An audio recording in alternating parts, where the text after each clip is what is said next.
Okay, hi everyone. Thank you for joining our webinar about how to scale innovation and entrepreneurship training to increase entrepreneurial talent in your startup ecosystem. We are doing this webinar because we want to answer to all the questions that we received in the past few weeks about Growth Academy, our entrepreneurship and innovation curriculum that we have developed. So first of all, I would like to say that if you're receiving our emails, please add us to your contact list, because otherwise our emails will go to the promotion folder. So let's start.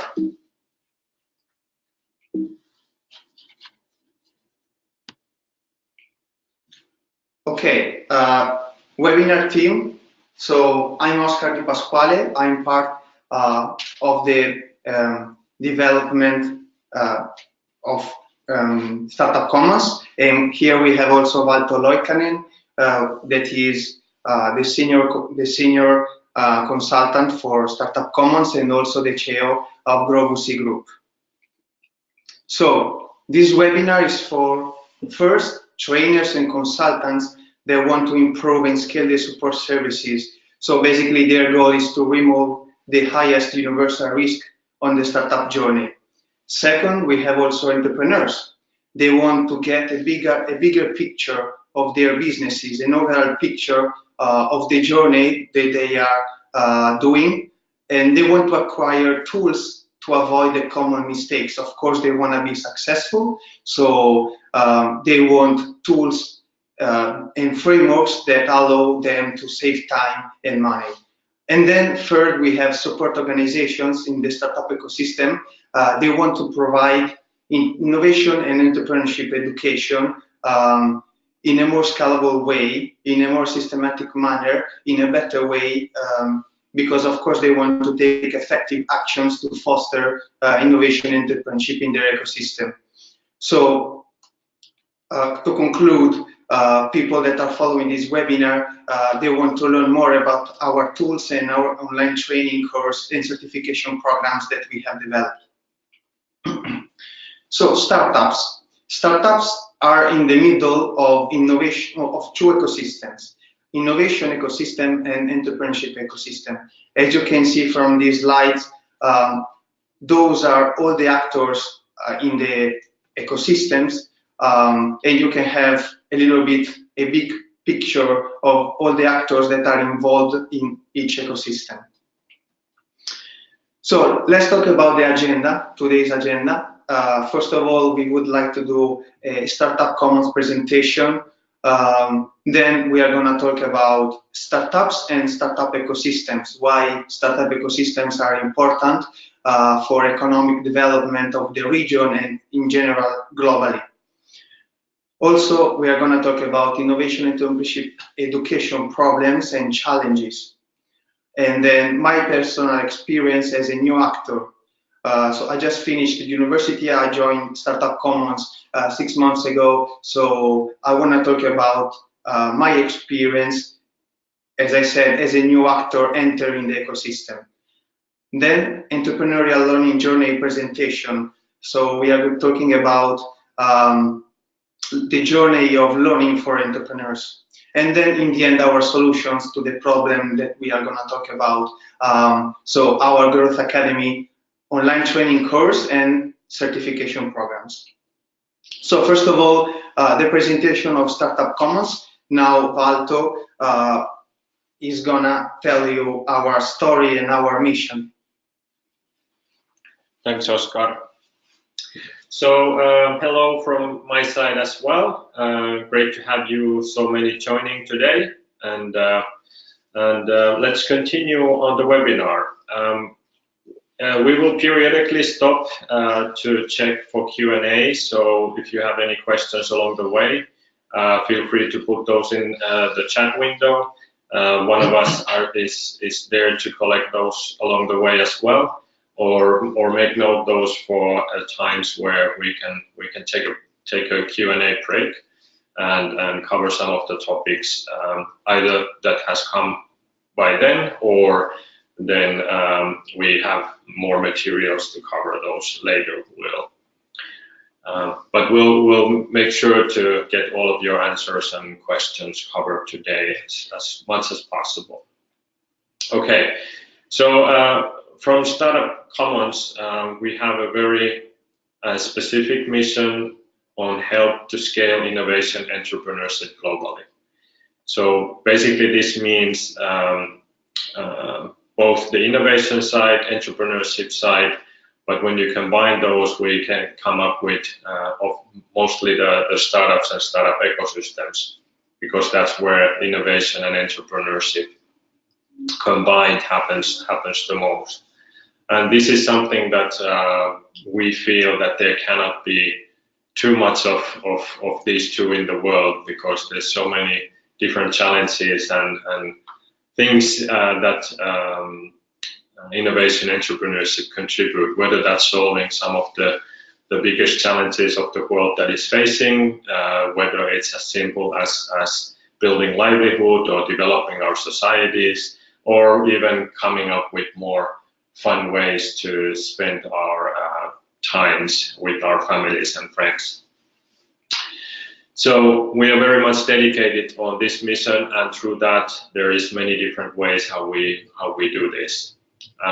Today we focus on specifically on how to inspire more people and how to really scale the education part and the knowledge side of innovation entrepreneurship. Our vision is really to help startup ecosystems to digitally transform globally. This means to connect them within and between, to make information and opportunities to flow more between the ecosystems as well.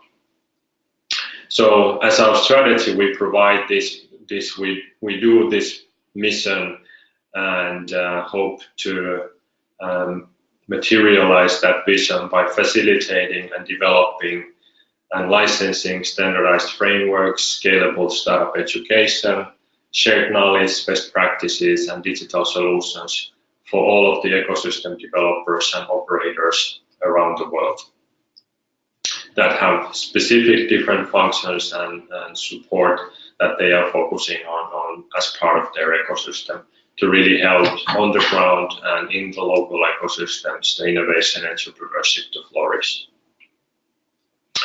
From the perspective, it's good to see that how big is the market, or how many different ecosystems there is. So if we look at from the location geographical perspective, there's more than 1,000 cities that have population over 500,000. And there is another 4,000 cities with population between 100,000 and 500,000 people. And you can imagine wherever there's people, there's entrepreneurship. Wherever there's people, there's innovation. And when you combine those, in everywhere there is ecosystems of different maturity and different sizes existing, where entrepreneurship needs support and is inspired to develop the societies and develop the economy and create opportunities for others to also join these ventures. So Startup Commons, we have worked since 2014.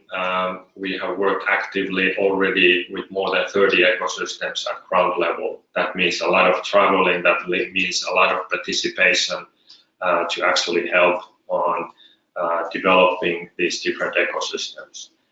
Beyond this, we have been working with innovation entrepreneurship for more than 15 years, and myself, I've been a serial entrepreneur building ventures for more than 20 years. So, and additionally, in our local ecosystems that we have been taking part has been even around 10 years to really see how the ecosystems develop over time. In our work, we focus on these three main pillars. One is this topic for today, innovation, entrepreneurship, education. The second part is the consulting work that we work with ecosystem key organizations like universities, financing organizations, governments, and those who have and big companies that have a long-term perspective into the ecosystem development and who indirectly, between different activities, funding policies, providing support functions and so forth, have a direct impact in regards of the scaling innovation entrepreneurship. And the digitalizing part is that like everything in the world is facing this kind of digital transformation, and big part of ecosystems is that a lot of the functions and operations are actually extremely manual compared to how much technology there is developed by the companies themselves. But a lot of the support functions, and specifically the connectivity and more advanced technologies used to support these functions, is actually surprisingly manual. So for the topic of education part, it's first let's look at briefly what entrepreneurs actually are. And it's important to understand that entrepreneurs really live outside the common structures. As an analogy, you can think that they are always outside the building. They are navigating between different aspects. And as such, they have a very unique perspective to see many things from outside in. And through that visibility, they can come up with interesting solutions that are sometimes harder to come up from looking inside out. Many of us can experience a lot of those when we travel, or when we go into another country, when we use the public transportation in a foreign country. We can easily see many things that are different, and many things that we could perhaps think of differently, how we would make them better. But at the same time, as quickly as we get comfortable with using those systems, it's harder to anymore see actually that they weren't that difficult, or there wasn't actually anything to improve. But when we go again to another country, we do it again, we can face this kind of experience. How could this be easier to navigate? What could be done to make it better?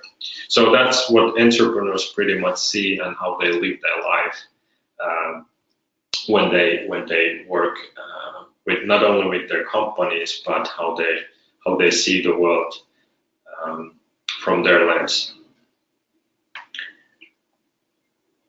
There's a high expectation of what entrepreneurs should be able to accomplish, but at the same time, there is this kind of weird expectations that these entrepreneurs just somehow magically appear. There's a big dialogue whether entrepreneurs are born or whether they are made.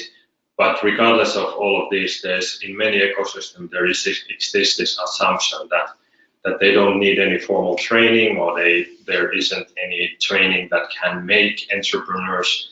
But the weirdest part is that for somehow the people that we expect to come up with world-changing innovations, the ones who take responsibility of tens, if not hundreds or thousands of people's jobs and livelihood, actually can just magically come from anywhere, and they should know everything that needs to be done to do that, because there is no formal qualification to become an entrepreneur. And on one hand, of course, that is a great thing, and that's how it's supposed to be. But at the same time, I think we can all agree that there cannot be harm of having actually more proper support and education available for all of those inspiring talents. So a lot of the learnings that entrepreneurs go through is, of course, learning by doing. And this is also something that is core part of entrepreneurs.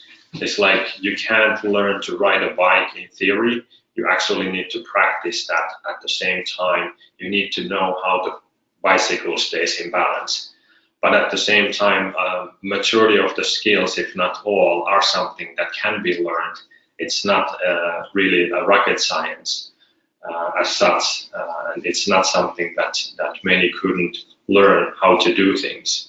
It's then a different thing, the other qualities of entrepreneurship, which are more characteristic relations, like taking a risk or being able to operate in a very uncomfortable situation sometimes, and so forth, that are different qualities.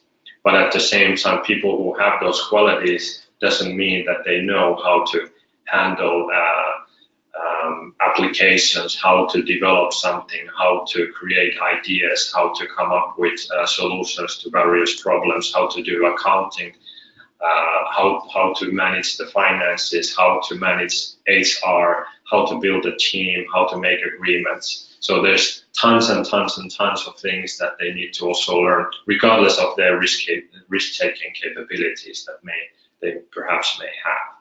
Also, entrepreneurship is not a solo sport. Specifically when it comes to building innovations, that's where it becomes a team sport, and not necessarily all of the co-founders consider even themselves to be an entrepreneur, regardless if they are so in the eyes of others.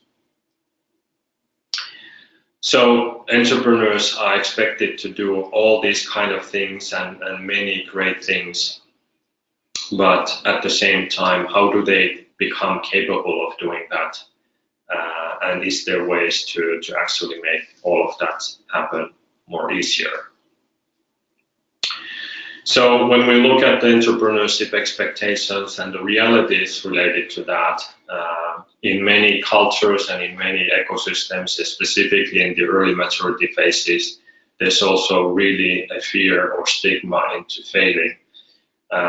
Specifically building innovative or very brave solutions to new markets, untested business model to untested markets require a lot of risk taking, but sometimes and actually oftentimes those fail, and if the culture or the ecosystem is not supporting, it can be very hard to bounce back from that and try again or do something else.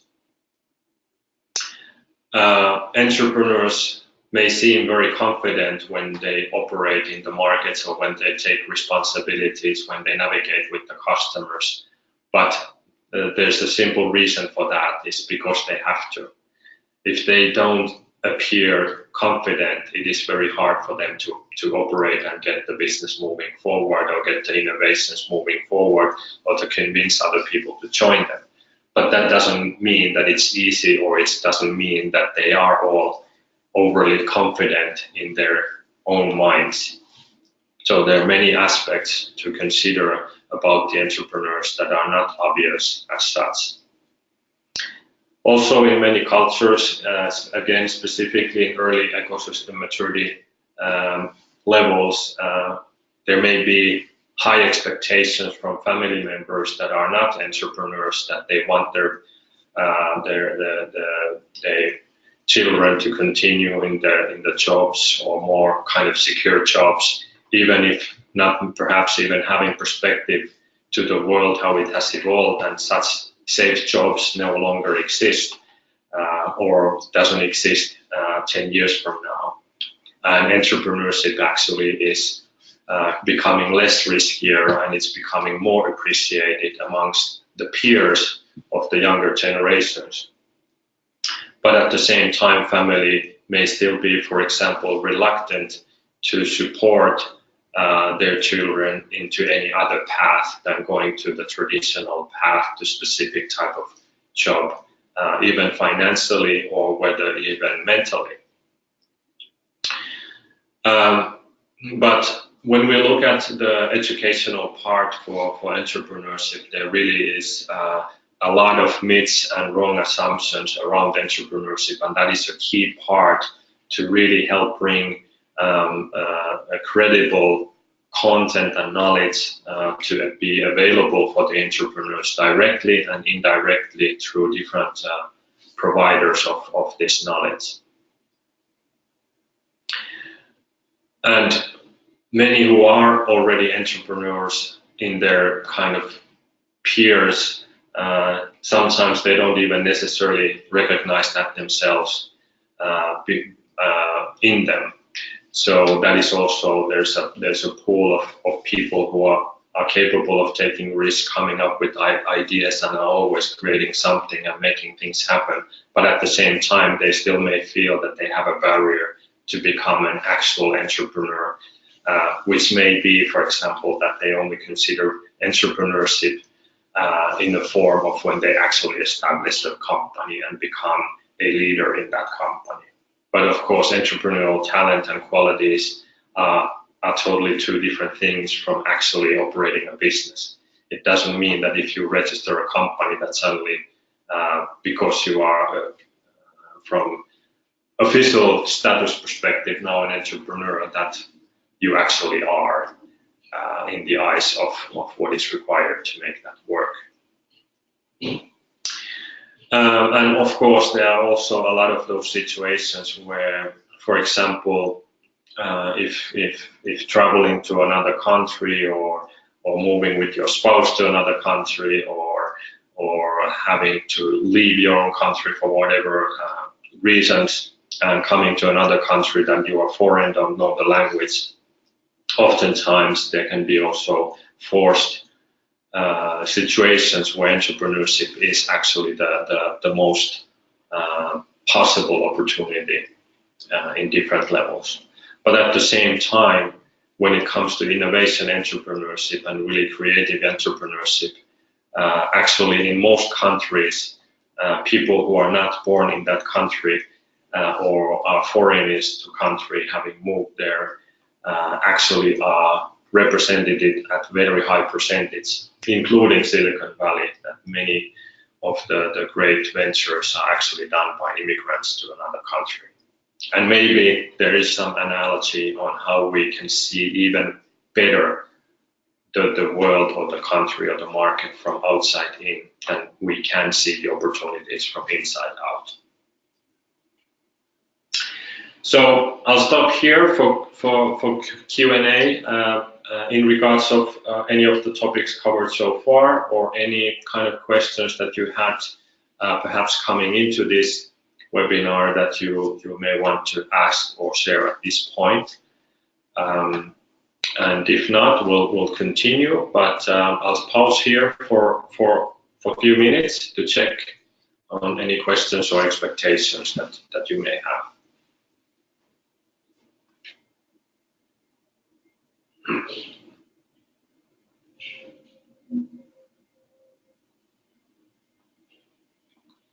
So I think we don't have any question for now. Okay, so let's continue on the topic, and we'll have Oscar to come and continue on the next topic. Okay. So about startup ecosystems, growth and success of any ecosystem are dependent on a constant flow of new people entering the ecosystem. But not only entering the ecosystem, but also, and I want to highlight this, navigating it successfully and of course utilize what is available in this ecosystem. So of course they have to enter the ecosystem, they have to navigate in it, and also they have to use what's available. So you can see the importance of support services, because of course new people have to enter the ecosystem and they have to use what's available, and also contributing to what is needed the most. So support services to startups are really important for ecosystems. But why? Because dynamic startup ecosystems breed new startups, and that create 50% of new jobs. But not only new jobs, also they attract international talent and foreign investments. So you can see that it's really important for the economic development of the region, of the city, to have dynamic startup ecosystems. But first, why startups? Because basically they combine innovation and entrepreneurship, and also startups are optimal vehicles for new innovations. Why? Because they encapsulate the only relevant things for what's needed to build, and also that is one factor, that is minimum wasted resources and maximum drive and motivation. So of course, startups, since at the beginning they don't have a lot of money, they have to minimize the wasting of resources. So that is really important. They are the optimal vehicles to innovate, and the optimal vehicles to push the society forward. So this is a study by Kaufman Foundation that is really important, because it says that basically businesses less than 5 years old, they created over the last 25 years, they created more jobs than they, of course, destroyed. And the opposite side is for businesses more than 5 years old. They are completely in the opposite side. They destroyed more jobs than they created. And this is really important. As I said before, startups are really important for the economic development of the region, and this is the proof of it. So as a result, startups are fundamental in general for innovative ecosystem and improve the ecosystem. Also, entrepreneurship-led innovation is a powerful driver for growth, and as I said before, to push societies forward. And they focus this drive and energy to create and validate new innovations, to find different solutions, and these solutions solve problems at various scales. So startups are really important for these reasons. But there are many problems, of course. The first one is fragmentation. So the knowledge available today is all fragmented. So basically, it's impossible to get an overall view, the general picture, a well-defined framework of the entire journey, because of course you find a lot of informations, but they are all fragmented. So you are stuck in silos, basically. Also, see why there are tons of materials and knowledge available online. It's difficult to find out what's relevant now in this phase and what's relevant in the future, in the next phase. So many entrepreneurs, they don't know where to start, because there are too much information, and it's really difficult to understand where to start and what an entrepreneur should focus on at the beginning and later on in the development journey. And then limited visibility. This is the second problem in the ecosystem. So even people that support entrepreneurs, many times they have only a partial understanding of the entrepreneurial journey, because of course it takes a lot of years and it's very hard to get the experience of the whole journey. So it's really difficult, and even people that support entrepreneurs, sometimes they don't know to support properly entrepreneurs, and they don't have experience on how actually build a successful startup from nothing. Also, as I said before, it takes a long time. Of course, it's hard to accumulate such knowledge and all this experience in a short time. It's impossible. So it's really difficult to get an overall view of the entire startup journey. And another problem is that also as an entrepreneur, it's difficult to experience every startup phase because unicorns are just a few. So as an entrepreneur, it's difficult to experience every startup development phase, and as a person that supports startups, those kind of people have the same problem basically, because it's difficult to experience every startup phase. So what happened, as I said before, people usually tend to build silos and they get stuck in them. So basically, probably they support startups in a certain phase, and they get stuck in this phase, or they get stuck in one specific industry or in one specific field So they almost don't communicate with other people in other development phase, in other industries, in other fields. So these are silos, and we as Startup Commons, we try to destroy these silos to make connections between ecosystems and within ecosystems to share knowledge. So the consequences of these silos and these problems are that the first one, there is no common language framework. There is no framework to follow step by step when you advise a startup or when, as an entrepreneur, you are about to start your journey, or as an entrepreneur, you are already in the journey and you want to improve your startup. Also, if you support startups development, probably you take non-effective actions because you have a limited perspective. So this is really important to have a good overall view that allows you to have a good perspective of things, of all the phases, and of course you can support better the startups. Also, mistakes that affect seriously the startup business model. So this is really important, because when supporting startups, you have to help them to improve the business model. But how can you do that if you don't have a good perspective and an overview of the journey? So basically, at the end, you might find some errors that could have been avoided if known earlier. So also the last point, you could discover late on the journey that some choices taken at the beginning were not the most appropriate. So these consequences are really important in the field of startup development. And especially, this is really important, huge amount of money wasted, of course, and money equals time wasted. So as you know, time is the most valuable resource that we have nowadays. So it's really important to save time in order to make improvements and support startups in a better way.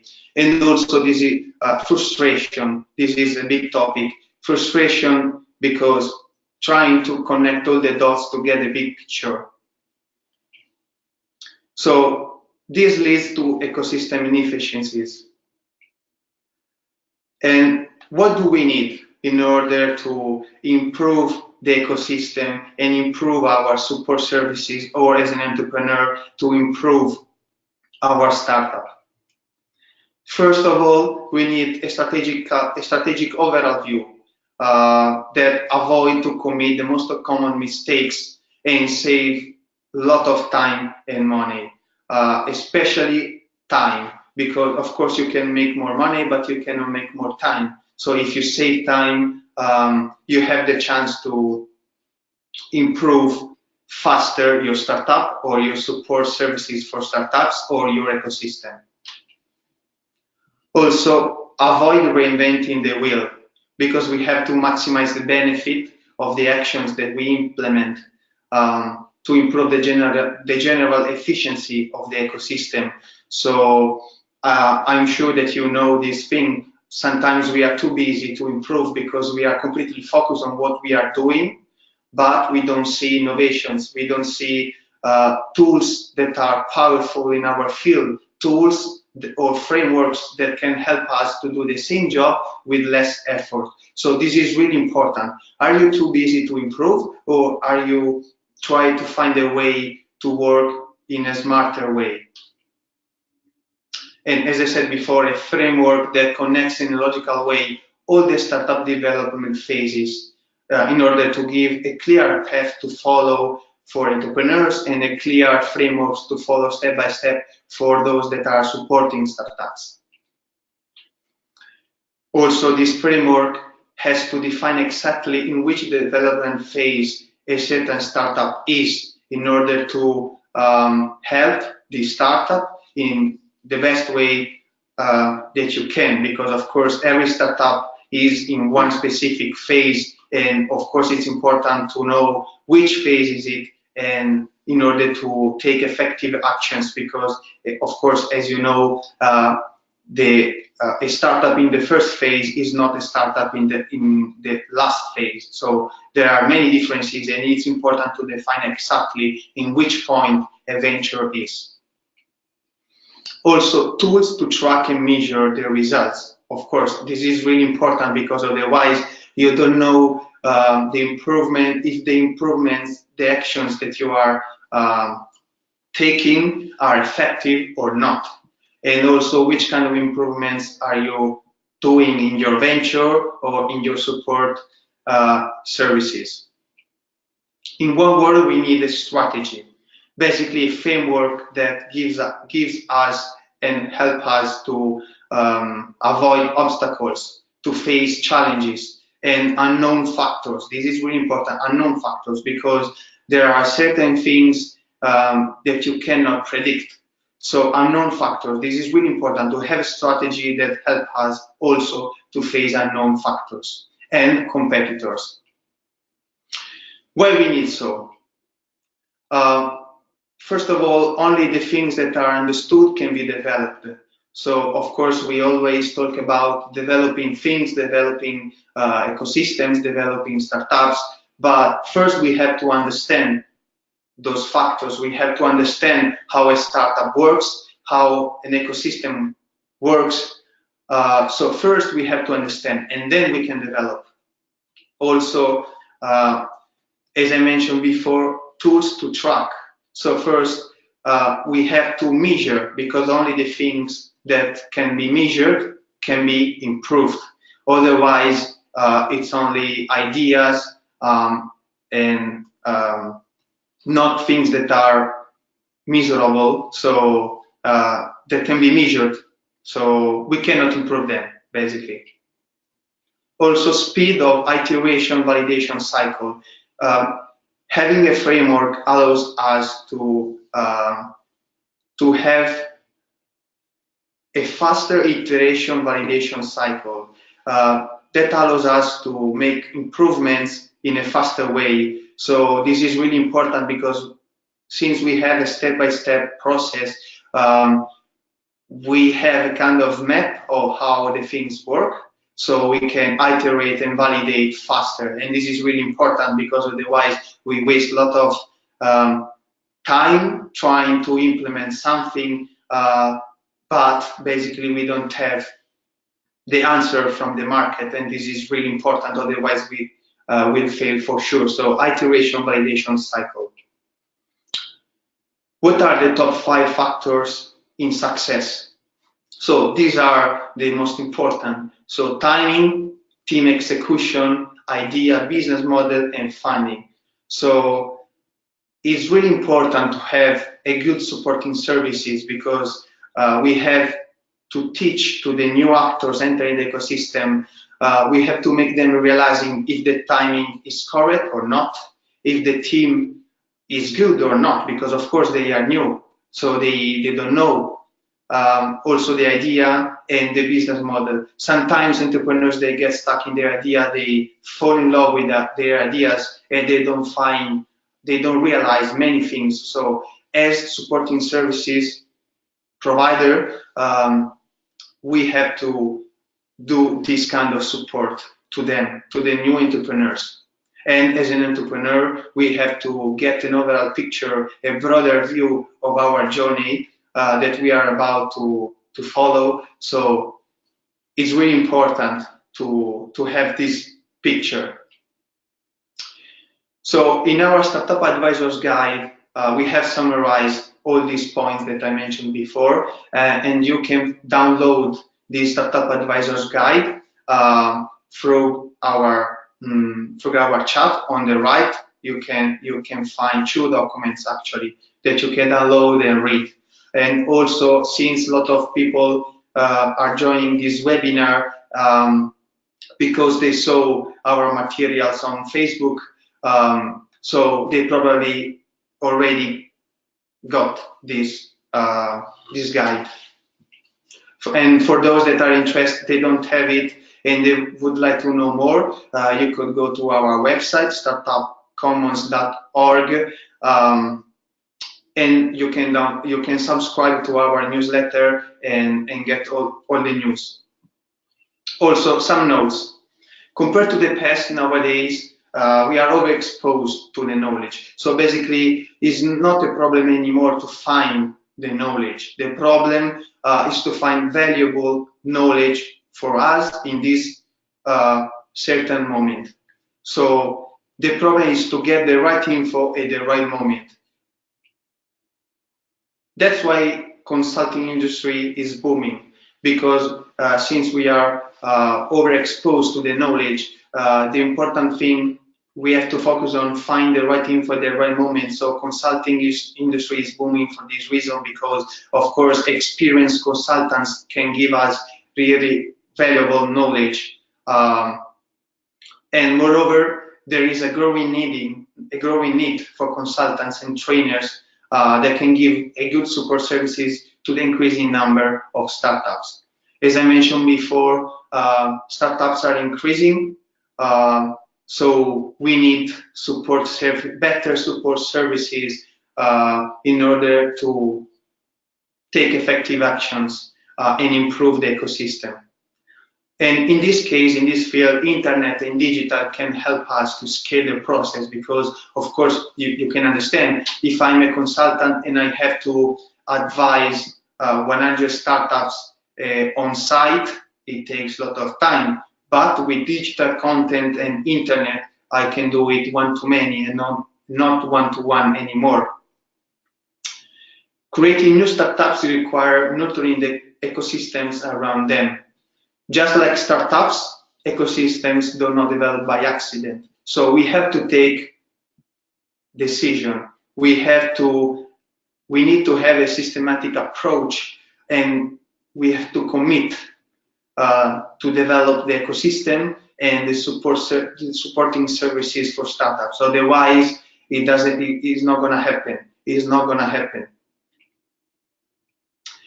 So it's easy to understand at this point the importance of a good entrepreneurship education, because to have a good ecosystem, we need good supporting services, and to have them, we need entrepreneurship education.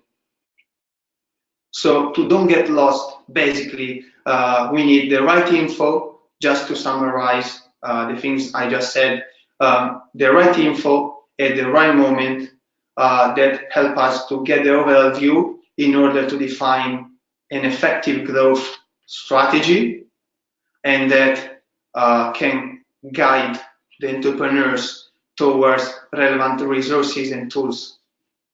Especially, we need to draw a clear path to follow for entrepreneurs.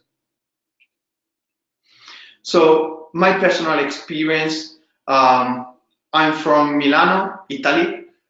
Since my first year as a business economics student, I've been interested in the startup world in general, in the business world, in the marketing world, because I was basically fascinated about creating new companies that could have an impact on the society. So I wanted to learn how to develop a startup or a company that can have an impact on the society. So I decided to learn first, instead of trying too early to start my own startup. So basically, a lot of friends of mine, they tried too early, in my opinion, to start their own venture, instead of first learn and then put in practice. So this is a really huge topic, a big topic, the role of the universities in the ecosystem, because universities, as we said a lot of times, like in our blog, universities are really important for the ecosystem, and their roles are basically three. They have to be suppliers, they have to be connectors, and they have to be accelerators. And those factors are really important, because of course they have to first to nurture the knowledge among the students. They have to connect to connect the students and also startups in the territory with the students, and also they have to accelerate the ideas that are already working somehow. They have to help the startups in the region to find the product market fit. So if you want to learn more, I invite you to visit our blog. We have a blog post that speaks about this. So to continue, I joined the program IB Coca of my university because, as I said before, I was really interested in startup world. So I decided to join this program.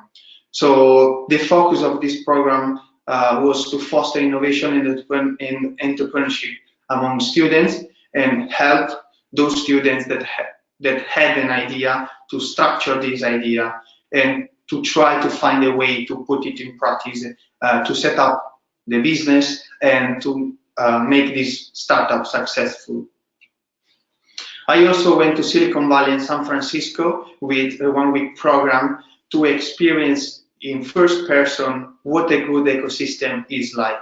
Of course, Silicon Valley is completely different, and if you want to know more about this, I invite you as well to read one blog post that we post months ago about how to create another ecosystem like Silicon Valley. Of course, it's really difficult, it's going to take a lot of time, but for sure it's possible to improve our ecosystem and to make good things.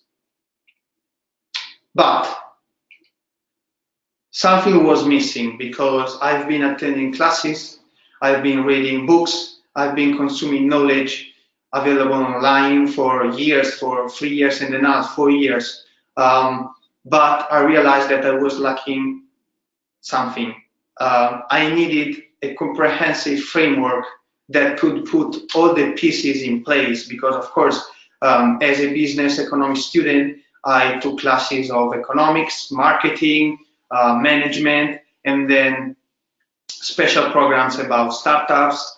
But I needed a comprehensive framework that could kind of make a summary of all these topics that could divide the startups development journey in phases and understand what's important at the beginning and what's important later on in the journey.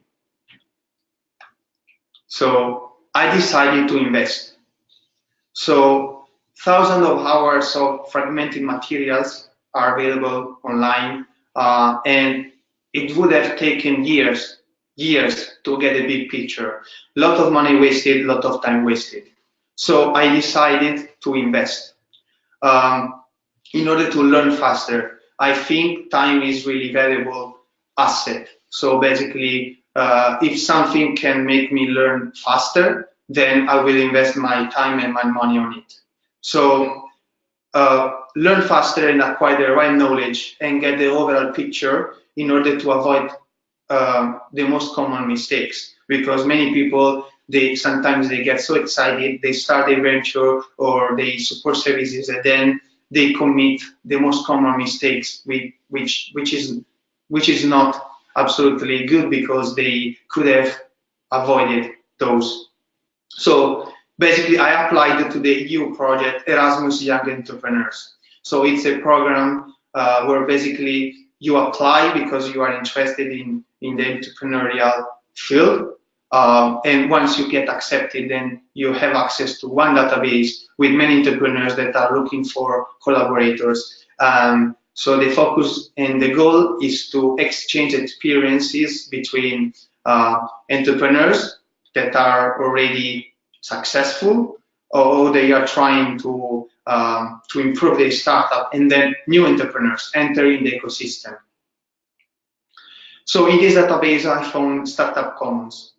And after a couple of weeks, I started to think at ecosystem level and not only at single startup level anymore. So my mind completely switched from how can I set up a good business to how can I support the business creators to help the ecosystem to grow. This is a totally different focus, and also the impact is totally different, because as a single entrepreneur it's difficult, it's very hard to have a big and wide impact. But if you support business creators, then your impact, of course, is so much wider. So I got really interested in Growth Academy project, and I was happy to help developing it. So why? Because basically it's the framework I was looking for, and I like the idea of create an online training course because it allows us to scale innovation, entrepreneurship, education. So what I was lacking in the university during the courses and reading and studying a lot, I found this framework, and I wanted to help Startup Commons to spread and to scale innovation, entrepreneurship, education. And the concept is basically very easy. So we have two options: Growth Academy online training course, which is basically the online training you can have access whenever you want, lifetime. And then we have Growth Academy certification programs, which is basically online training plus certifications programs at different levels. So basically, we have different type of certification programs based on who you are. So if you are a big organization, or if you are an individual trainer or consultant. So we're gonna talk about this in a more specific way later on. So Q&A session. If you have any question, please ask now.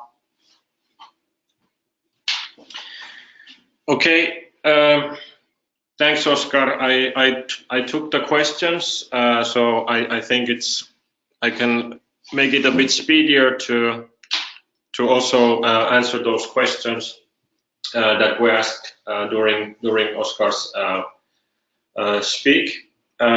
So we have a couple of questions.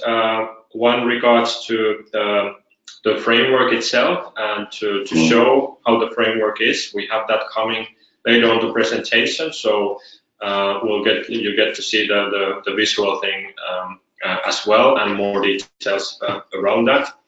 In that context, I will also talk about the validation, the history, and the background of the framework. And then also there was a question regards to the statistics in regards of how much of 50% jobs created by startups, and where was that study made. So that was by Kaufman Foundation, and there are similar studies that support the kind of the logical findings, but that is specific to US market and in US based study. But at the same time, it's very important to understand that US is also a very big country, and Silicon Valley, for example, doesn't represent the country as a whole. Many of the cities in US are very similar than many of the cities around the world, in context that entrepreneurship is not so high on the agenda, and they are struggling with different levels of ecosystem maturity and different economic climates in different cities. And of course, like any city or even a small country can have very different periods on when a bigger company is hiring a lot of people and so forth. But at the same time, that is accumulated risk from a broader economic perspective and broader society perspective. And I can tell an example from Finland in regards of Nokia. I think many may still remember Nokia as a big mobile phone maker, the world leader. And of course, for a more small country like Finland, the Nokia was the biggest employer, and it was the biggest thing. Everyone wanted to work there. Everyone wanted to have their sons and daughters to study, to work there, and so forth.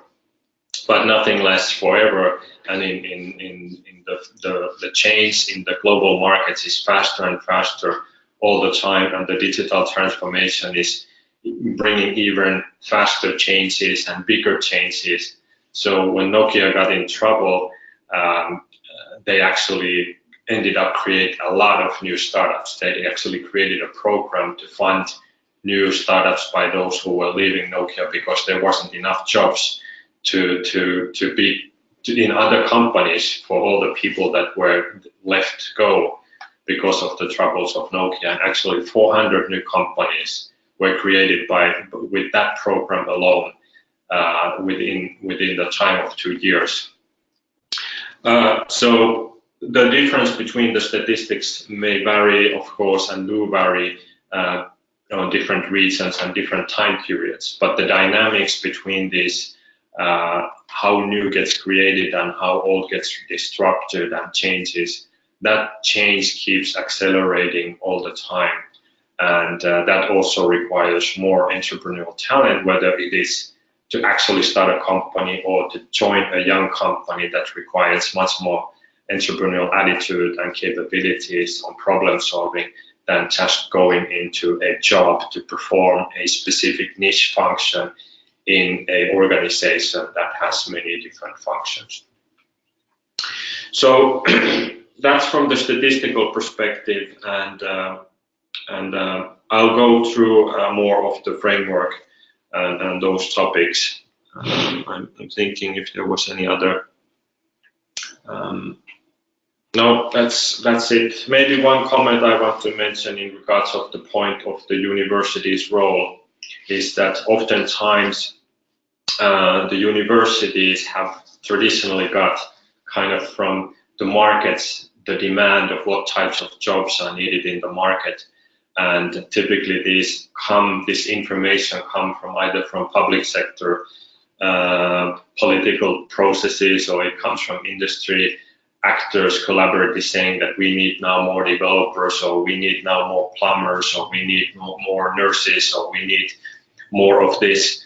But it's very hard from when there is no such body as entrepreneurship collective saying that we need more entrepreneurship to communicate.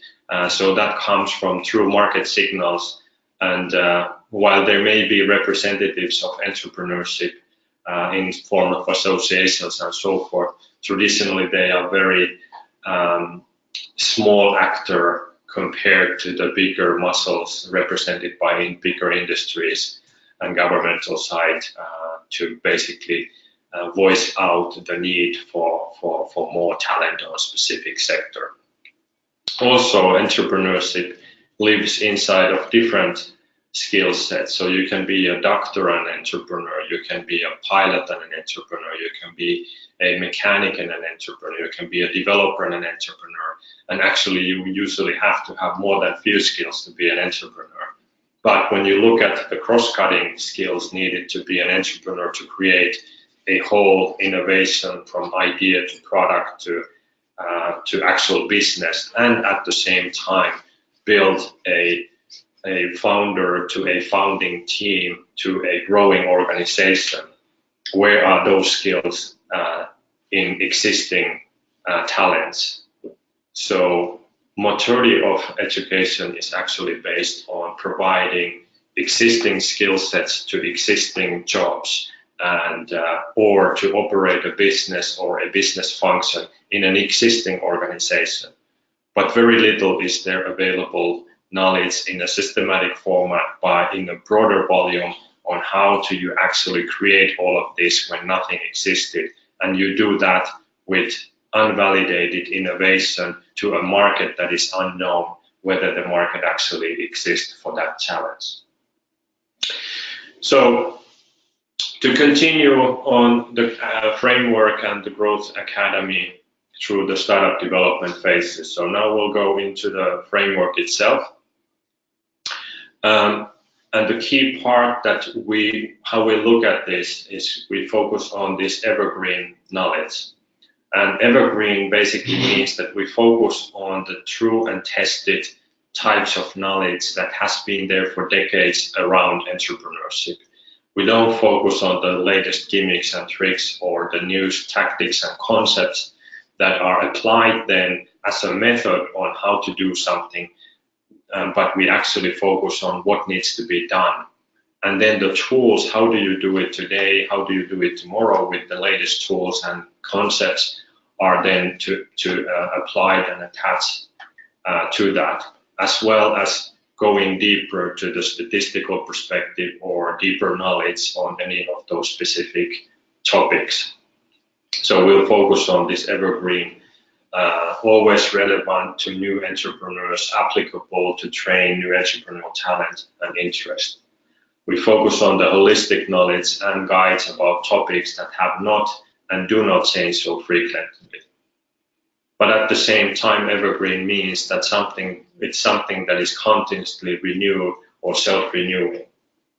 So excluding topics that become quickly outdated and instead linking those topics and updating those links along the way.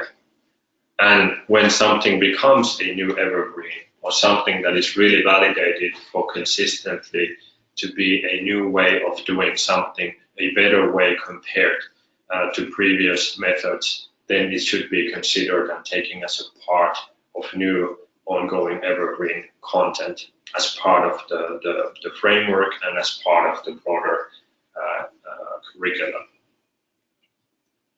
So really the basis of to create this framework around startups and innovation entrepreneurship was that not so long time ago, pretty much this was the main visualization of how new ventures are built. And basically this only look at the time when the company or startup or the new innovation in form of startup is already existing, so nothing before, as well as only looking at it from the investor's perspective and not from the perspective of entrepreneurs or those supporting for entrepreneurs in other functions beyond just the finance side. So the beginning part was really missing, and there's a lot that goes into before a venture actually become an identifiable format with an actual name, with an actual innovation, with an actual team, with an actual website. There's a lot that happens before, and there's a big volume of things that happen before that and need to happen if there is a hopes that there will be more companies to be started. So the language also has been very one-sided and very simple about you just have an idea, you launch, and then you scale. But this doesn't really have the challenge side inside of it. This is more of what the solution side. And to have an understanding of how to do that, it's important to look at what actually needs to happen in between and in context of inside of these topics. So one of the most challenging things in the very early phase that everyone faces who's starting to build innovation is how do I structure the team? Where do I actually find those other entrepreneurial people? Because building innovations and building organizations is not a one-man sport. It becomes too consuming, it becomes too limited in perspective, it becomes too limited in capabilities, so there needs to be a team. But to build something high risk, you don't want the team where you have to be the provider of everything, where you not only bring them things to do, but you also pay them to do that and you find the money to do all of that. What you need is co-founders, you need shared ownership, you need entrepreneurial people as a team. And very little is actually available to help solve this fundamental problem to be able to get a strong start to building an innovation. The next part is ideation. There's a lot of ventures that are built with just I had an idea and this is a great idea, I love my idea, I go and execute it, without actually having any type of process or systematic evaluation or prioritization of the ideas compared to market opportunities, compared to knowledge that is freely available online if you just care to do that in a systematic way, and so forth, to actually first vet the ideas, to prioritize the ideas, before you even build any kind of MVP and start to seek for customer. There's always multiple ideas. There's always, if you have one idea, there's 100 ways of how you can materialize that idea. So let's say you have an idea for a car. Is that going to be a sport car? Is it going to be a cheap car? Is it going to be a self-assembly car? Is it going to be what kind of wheels it's going to have? There's a lot of variables in how you can materialize that idea into a product. So therefore, an idea actually is a pile of many varieties of that ideas that should be first looked into. One of the hardest part, but a part that never should be taken lightly, is the validation. So if you just put an idea that you didn't prioritize against the varieties of ideas how you can do it, and you put it on launch and you start to scale and get just a lot of customer, that is a failure for success. That is the formula for failure. So what you need is to actually find the right market audience that's pay enough time to make sure that there actually is value in that idea and you can find the audience who agrees with you.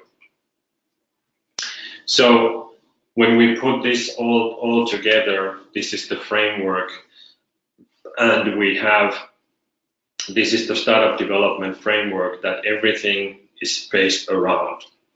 Everything that we do in Startup Commons is based around this framework, whether that's the innovation entrepreneurship curriculum, whether that's the digital applications, whether that's building ecosystem portals to label what services are relevant for what stages, and so forth. So in this framework, this is a version 3.6, and in our website you can find the whole history of how this framework has come together. What was the first version, second version, what were the changes made throughout the versions, why those changes were made, what is the rationale, and so forth. And this is never-ending story.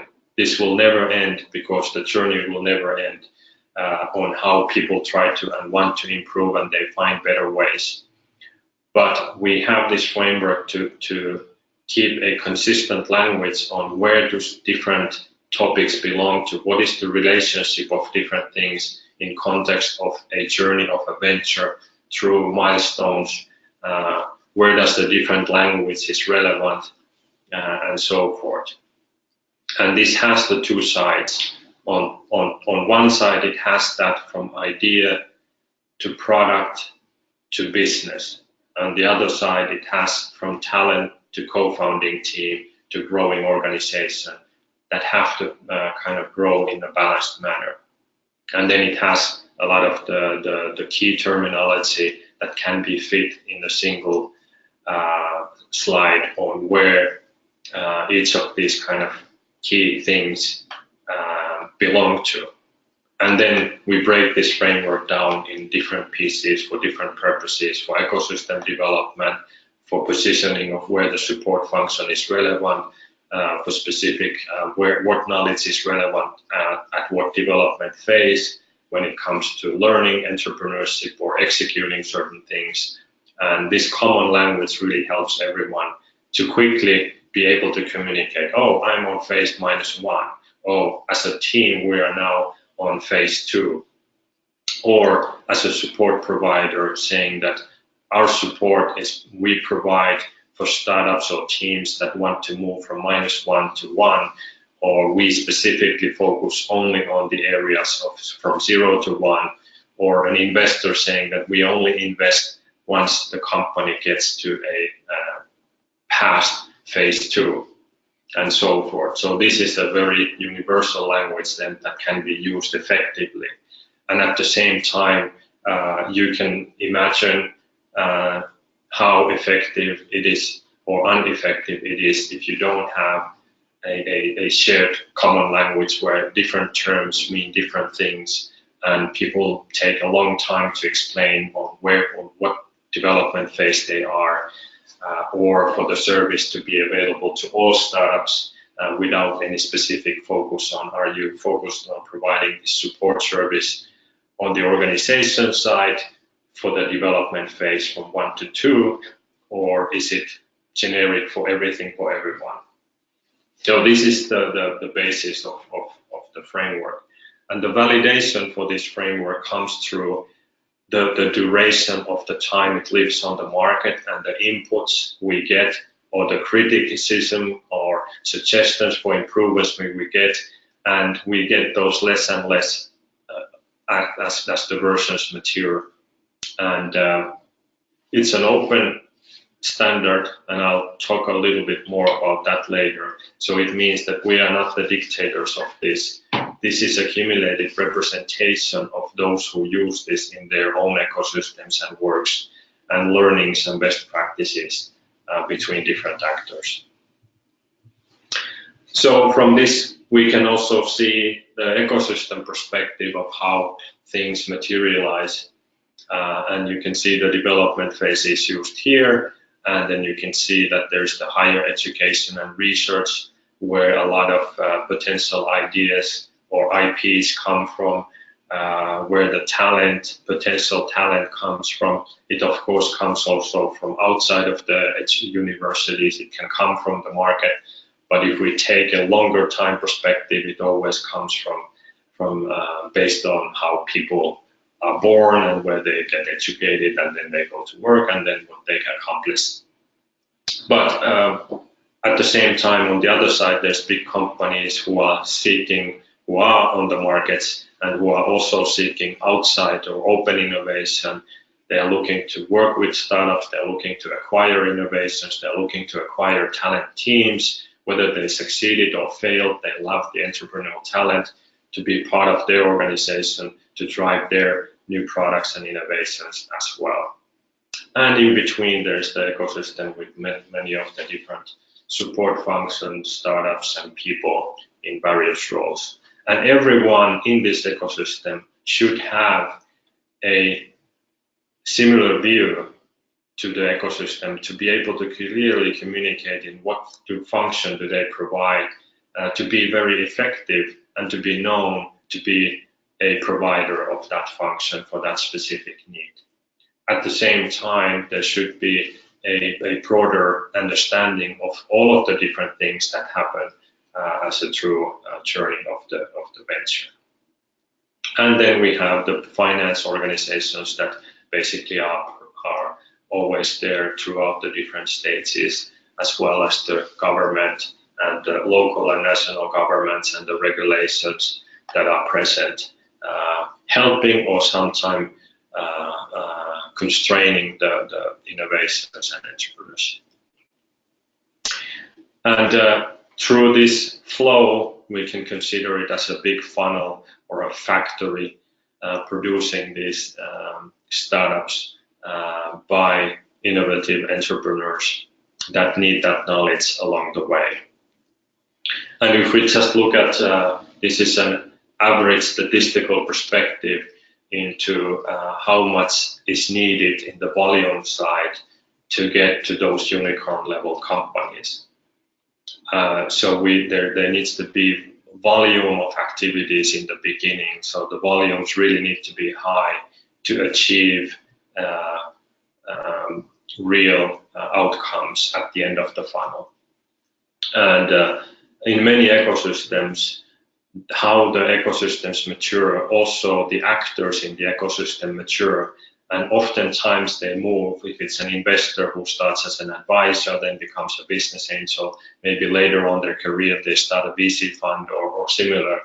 As they mature and their credibility increases, oftentimes they also forget how it is for new entrepreneurs to actually enter the ecosystem, and they forget to support the beginning part.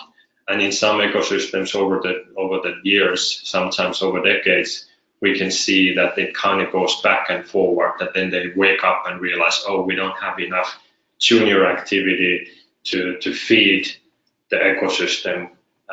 So we are running out of having enough companies to invest into. We don't have enough companies to bring new innovations to markets, and then they go back and start to improve the volume on the beginning again. So again, these are very difficult to see if you don't have any tools to really kind of conceptualize and visualize this for your ecosystem. So these numbers generally just represent how much effort and volumes are needed, and that's why we focus on these scalable tools and scalable methods. How can we just produce more with existing resources, or even just by reorganizing the activities that are already being done, but providing more common tools, more shared tools that can be collaboratively developed and improved to help all the ecosystem that basically are focused on the same challenge. And for this, we have the frameworks, and we develop these as open standards. And what does the open standard mean? It means that it is free and open standard, immune to vendor capture. So we don't want to become a vendor who says that you can use this only this way, or if you don't do it our way, then you can't use it. Whatever we release under Creative Commons. So basically it means that you can use it, you can improve it, you can change it. If you don't want to be part of the collective development, you can create your own version and start supporting that on your own consortium or whatnot. The ongoing development occurs on the basis of open decision-making procedure available to all interested parties. So we have a Facebook group where we have these dialogues. We have our forms and processes behind how we evaluate those. We can take inputs. We can feed those inputs back to the community and ask their opinions. We can do voting. We can do all kinds of different things to validate those. But most importantly, opinions versus market validations. The market validations have always a stronger presence. If we can have those. So we really pay a lot of attention to make sure that it just doesn't develop without having enough perspective and on-the-ground activities connected to it to validate by multiple different actors working together. So permissible to all to copy, distribute, use it freely. So open standards in general are those that the word open means that it's not a de facto standard, it's not but it's made openly, because in this space there's so many variables that it may be that someone may need a field to create a different version. But this is a long-term, ongoing, iterative process to develop through open and transparent process to ensure the compatibility and interoperability between the stakeholders and so forth, where the economic outcome of free and open standard, which can be measured, is that it will enable both collaboration but also competing between suppliers and products based on this open standard. So what does it enable? When we have something that is more evergreen and iterates over time, and that people can trust that this is a collective effort, it also means that it can be taken much further than any individual would take their own tools alone. For example, translations for other languages. We have the whole curriculum as a community effort being translated to different languages. It can have variation, style, language design, video formats without losing the main structure. So different actors can take this content and tools to different levels, and we are one of those actors. And we have created a lot of things around this, but we are not alone doing this. Everyone's voice is heard, and there is process structure how to improve that. Anyone can contribute, and then those contributions can be evaluated by others. We can give credit and give credit for anything that goes in. No vendor lock. We can develop better measures around common tools, ongoing development, and framework to help connect other things. For example, listing events of the ecosystem based on the startup development phases. A very simple thing, but a very powerful thing to make navigating those easier. And being it really a part of a continuous improvement. So as a process that goes from whatever is the current versions, learnings and data proven improvement suggestions, evaluating those collectively, voting if needed, next version, and always can make own version if feeling that the common process is not working, and saying that we will create a different version from the current version. So it's very similar to those who may be familiar to open source software project. It's a very same logic and mindset and openness. So in more detail, if necessary, it's necessary for startup ecosystems to have this type of common language. It's like ecosystem, or it's like if you think like natural languages, if there wouldn't be a language now that we are using English here, it would be very difficult for us to communicate. It is very similar in the startup ecosystem that there's so many perceptions and so many things that people don't actually have a clear common mutual agreement or definition, sometimes even for what a startup is or what is not, that a more kind of collective terminology and language really helps to accelerate things.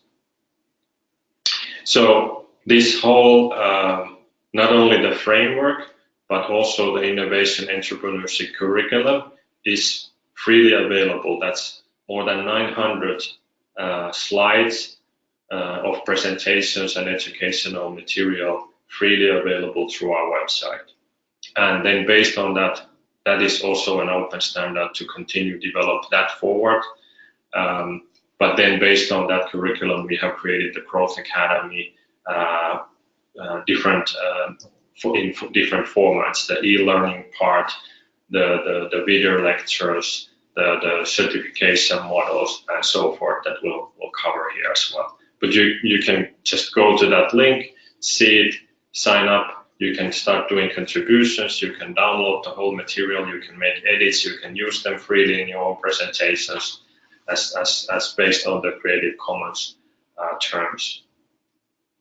But to go beyond and really get to next level, then we have made from this packaging the different concepts on how to effectively apply this at an ecosystem level, as well as individual consultant or trainer or coach level. So a key aspect when we think like, should it be only traditional, so in-person training or e-learning, our perspective is that the worlds are already so mixed that you actually both have to, and it really makes benefits in the scalability to combine both. So combining the in-person trainings and in-person learning or live opportunity for dialogue with trainers and coaches with the extension of the digital content. But it only can work, again, effectively if it's based on the same common topics and knowledge that are not contradictory with each other. So basically, you can imagine that one can consume e-learning, and throughout that learning, they come up with many questions in regards, well, I wonder if this is applicable in my situation, or if this is too generic, or what is the perspective of this that they would actually like to voice with the actual coach or trainer. But the coach or trainer can only be really effective when they know exactly what content the individual has consumed on their own. Or on the other hand, if the persons who want to learn prefer to have in-person, more intensive, more customized delivery on the same content and go to traditional training. But at the same time, there's many topics that they wonder, like, oh, I remember he was talking about that, but where can I get back to that topic? And if there is no recording available, there's only slides, it may be difficult to recall that knowledge from your mind, because these are quite complex things that you can easily get overwhelmed by the knowledge. So to be able to go to e-learning content and actually look at how it was represented there and play it back 10 times if you like, to kind of see that, and then to be able, because of the framework, to continue to seek deeper to other resources of the same topic. So they really work hand in hand, as well as connecting it to local ecosystem. When talking about certain functions or resources, you can connect your local resources, your local trainers, your local support providers, your local organizations, local funding, instead of just what is available online elsewhere. So this really becomes a structure that you can collectively improve, and a structure where you can play a significantly very effective role based on what perspective you are looking to help scale the innovation entrepreneurship for your ecosystem. So it becomes the digital combined traditional synergies. To explore the benefits of both sides, digital extends the availability, reads, repeats, suitable for Evergreen in a holistic and systematic way. Digital offers a structure that is important to have a common thing, and access to it whenever needed, from wherever needed, at whatever time needed, for as often as needed. But traditional offers deeper, more customized, more specific Q&A, a tone, a cultural representation of what is relevant here, currently in our ecosystem maturity or in our markets, and being able to bring it more in context in different ways. And traditional offers extends to collaborate and work more closely and deeper, also with more complex topic inside, where the curriculum and the content doesn't anymore reach.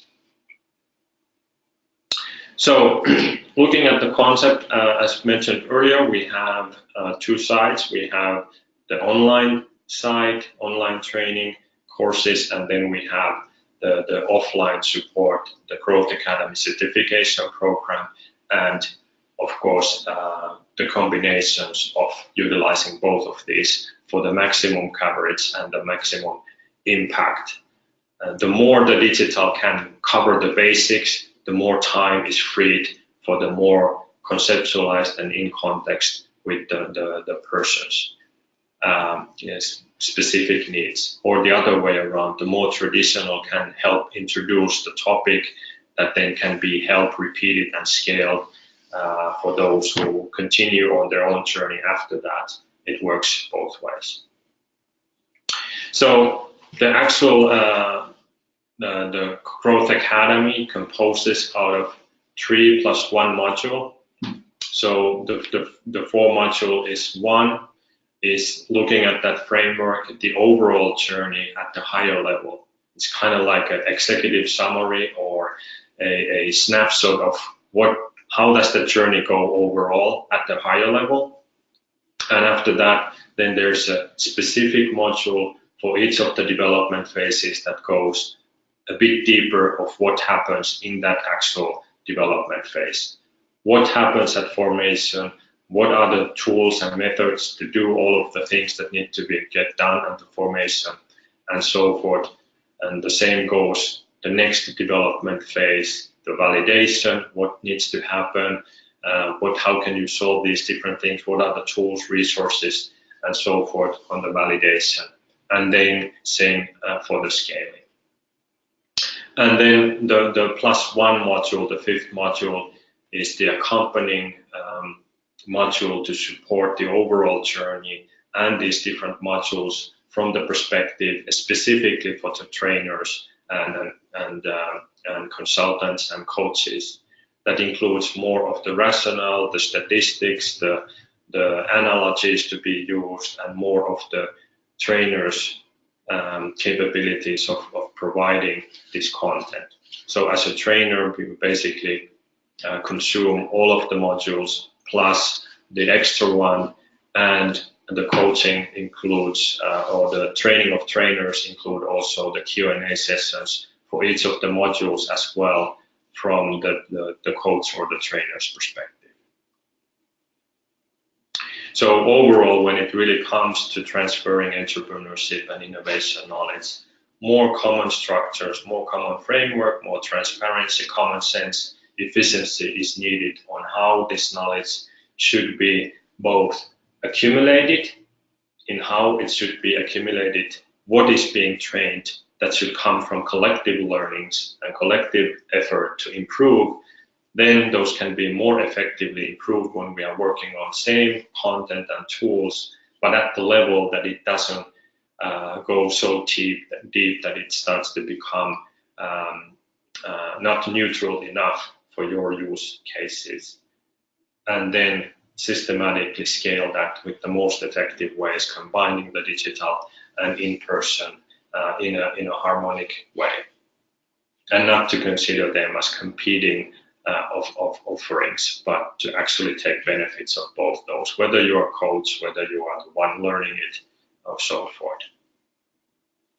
So if we quickly go through the online content, so the startup journey, we have 7 lectures. This is 3 hours, 8 minutes in total, breakdown into these different topics. The topics are also listed in the content, and you can even see all the material through our website that is being covered in these topics in a lecture format. And the module 2, formation, 15 lectures, overall 6 hours of content based on this, and in a different formats. And there's part 1, part 2, and basically it covers the overall formation module. And then we have the validation. Again, on validation, we have 4 hours and 30 minutes of 17 lectures in 2 parts covering the whole validation phase. And finally, on scaling, we have 6 hours and 20 minutes, again in 2 parts, and 15 lectures on topic by topic in digital content, covering the whole curriculum in an e-learning format. And then we also have the ecosystem training, 9 lectures, 2 hours and 40 minutes as a companion for the module 1, the overall journey to these topics. So additional benefits beyond just thinking of, okay, we have the entrepreneurs or the innovative entrepreneurs or innovation entrepreneurship, and we have the trainers or coaches. But there really is much broader audience that needs to understand this better, these topics, whether they are policymakers or whether they are support function management who manage the operations and the providers of the trainings and events and so forth, whether it's for team building, those who are looking to join a early startup venture, not being the founder or a entrepreneur themselves, or at least in their minds they are not, or whether it's new business angels being invested in real estate and then wanting to start to invest into startups to understand the risks and the perspectives and the journeys and so forth.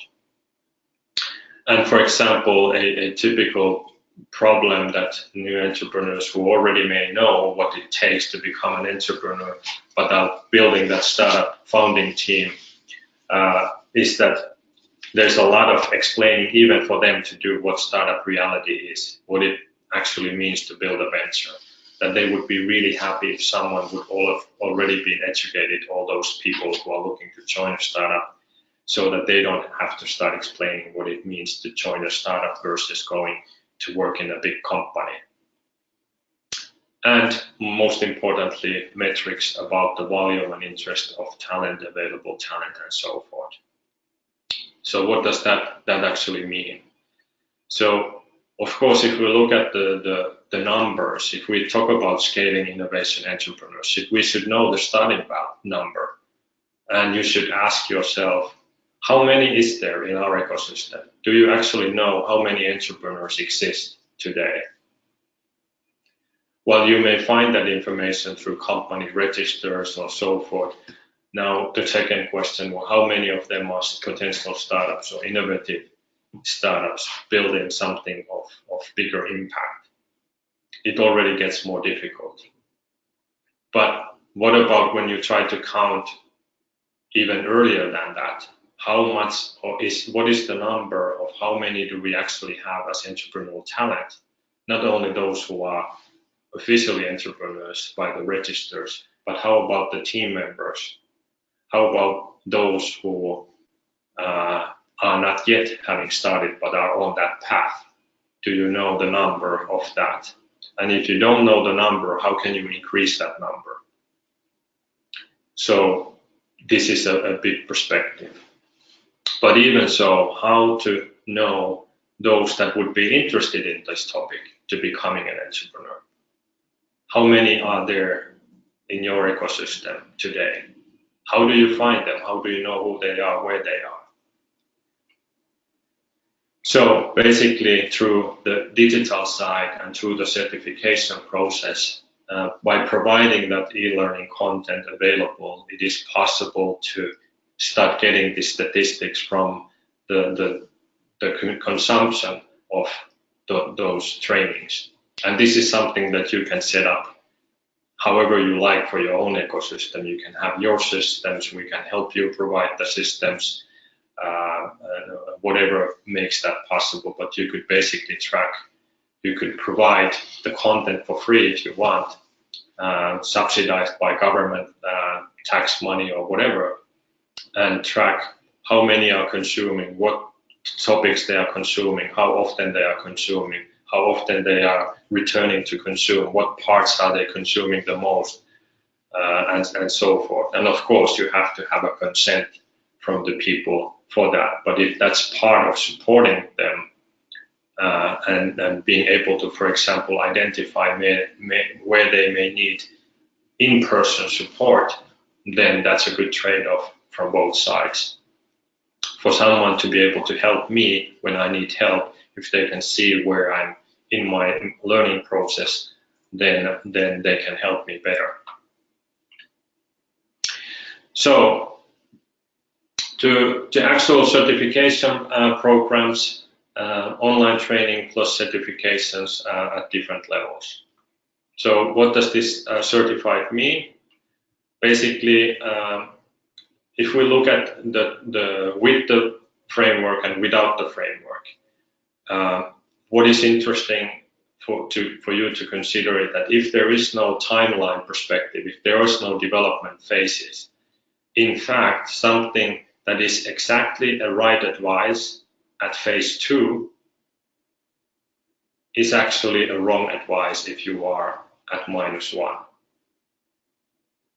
So there is a logic to an order that before you can run, you need to know how to stand up and how to walk before you know how to run.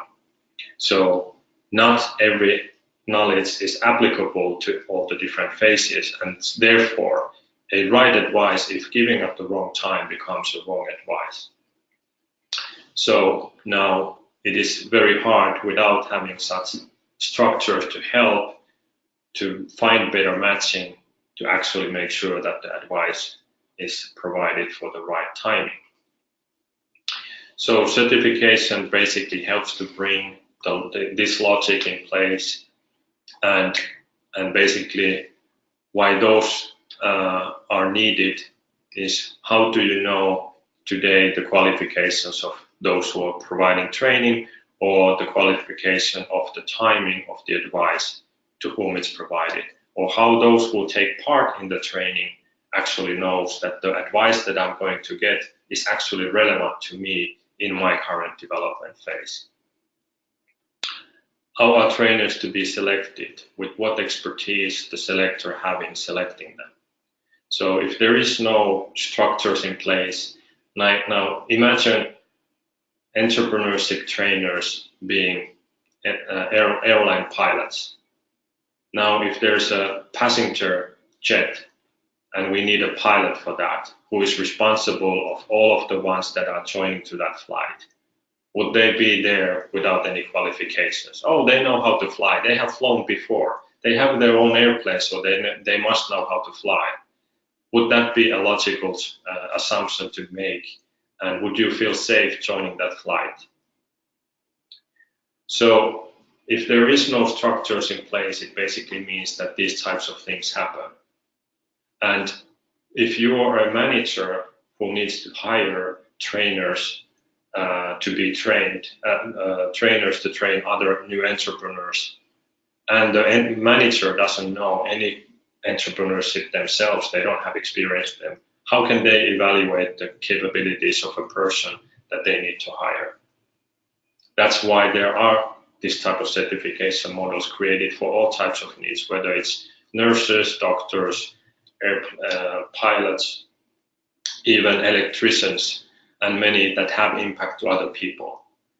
And who, if not entrepreneurs, have a big impact to other people, to our societies, to solving problems, to take responsibilities of jobs of other people, jobs that pay their livelihood, jobs that pay their houses, their children's educations, and so forth.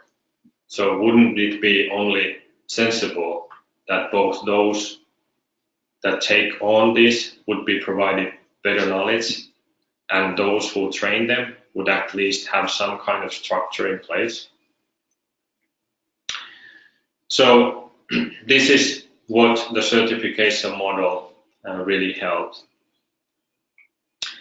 And if we look at then the scalability of providing knowledge, we start from an individual coach and trainer who can educate themselves with the e-learning side, and combined with our support and the Q&A and the sessions for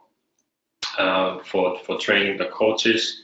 After that, it becomes peer support combined with our support in a community, open community, where knowledge can be shared between the educators, or trainers and coaches.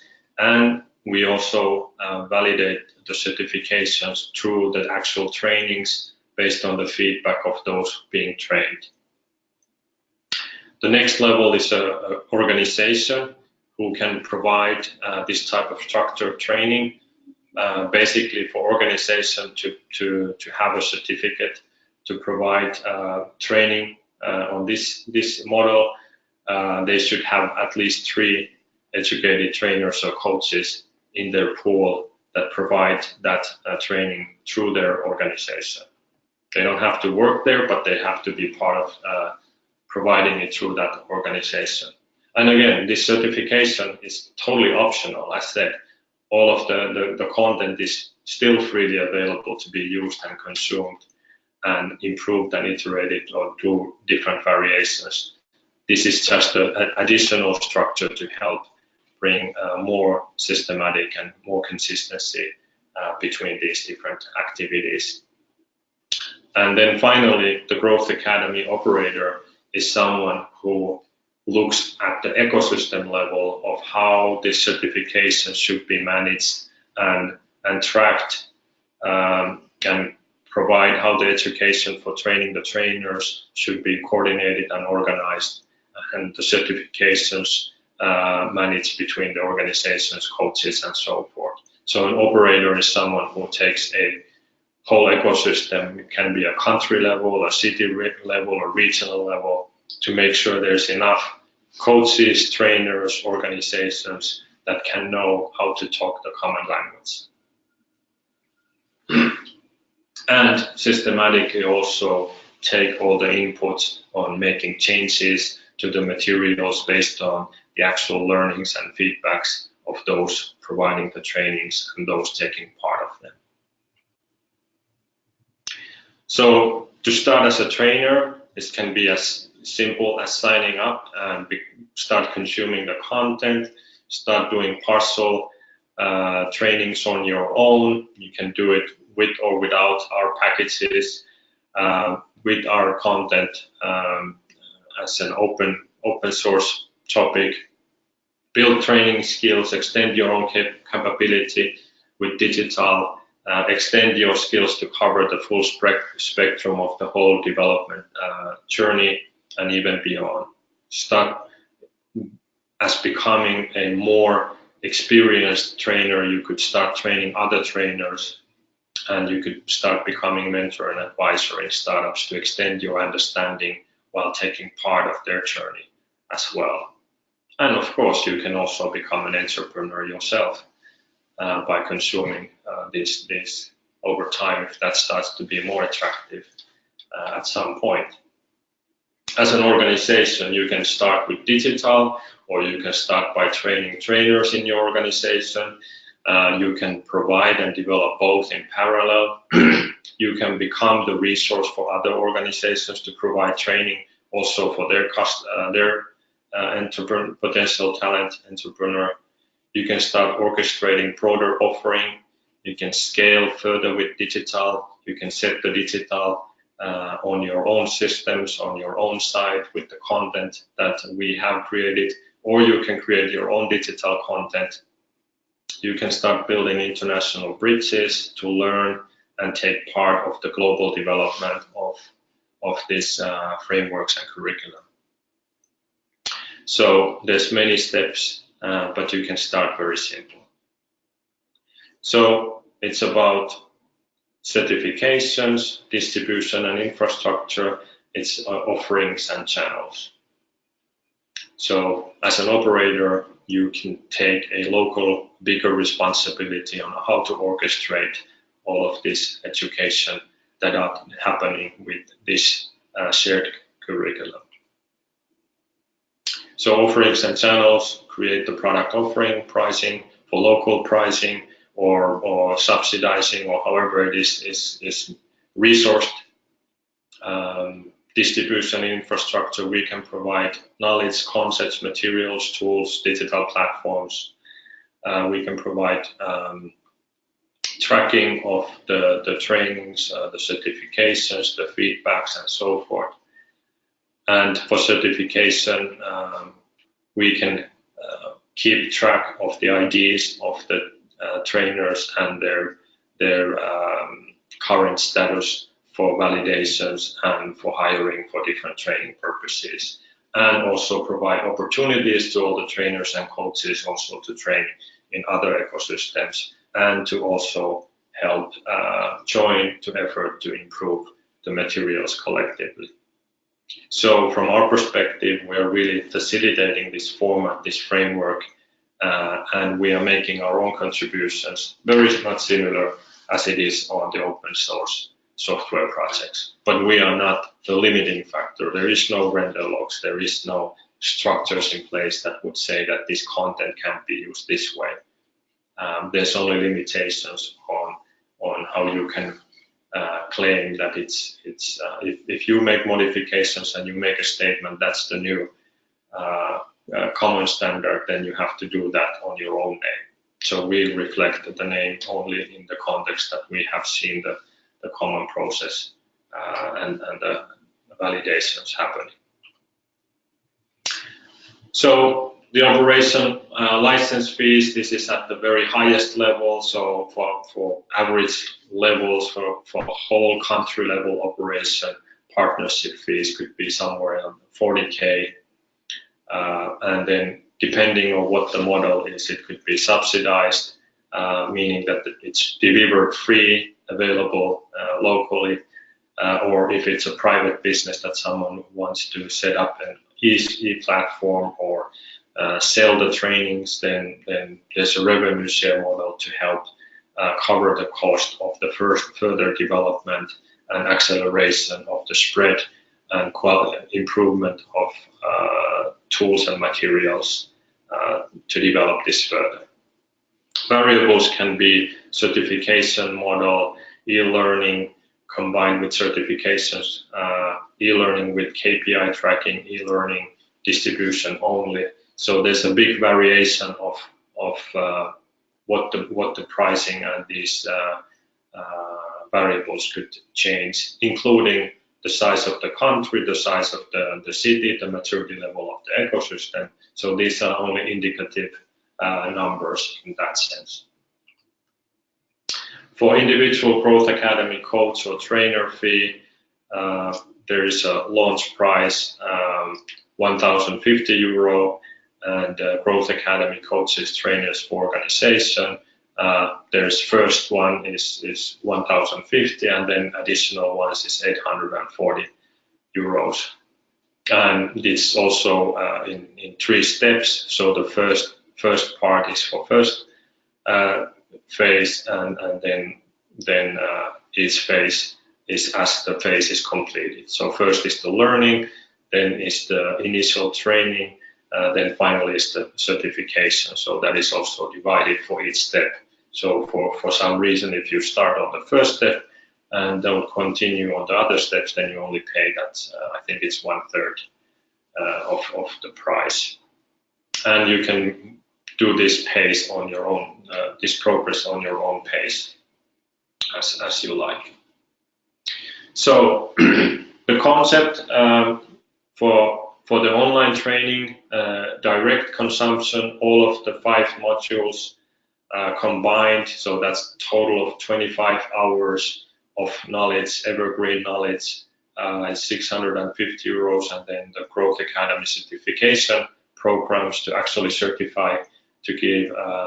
That includes not only the trainings, and it includes the support, the ongoing support through our forum, and includes the tracking or the feedback and the certification validation tracking, as well as opportunities to provide the training and coaching to those who seek to find qualified trainers and coaches.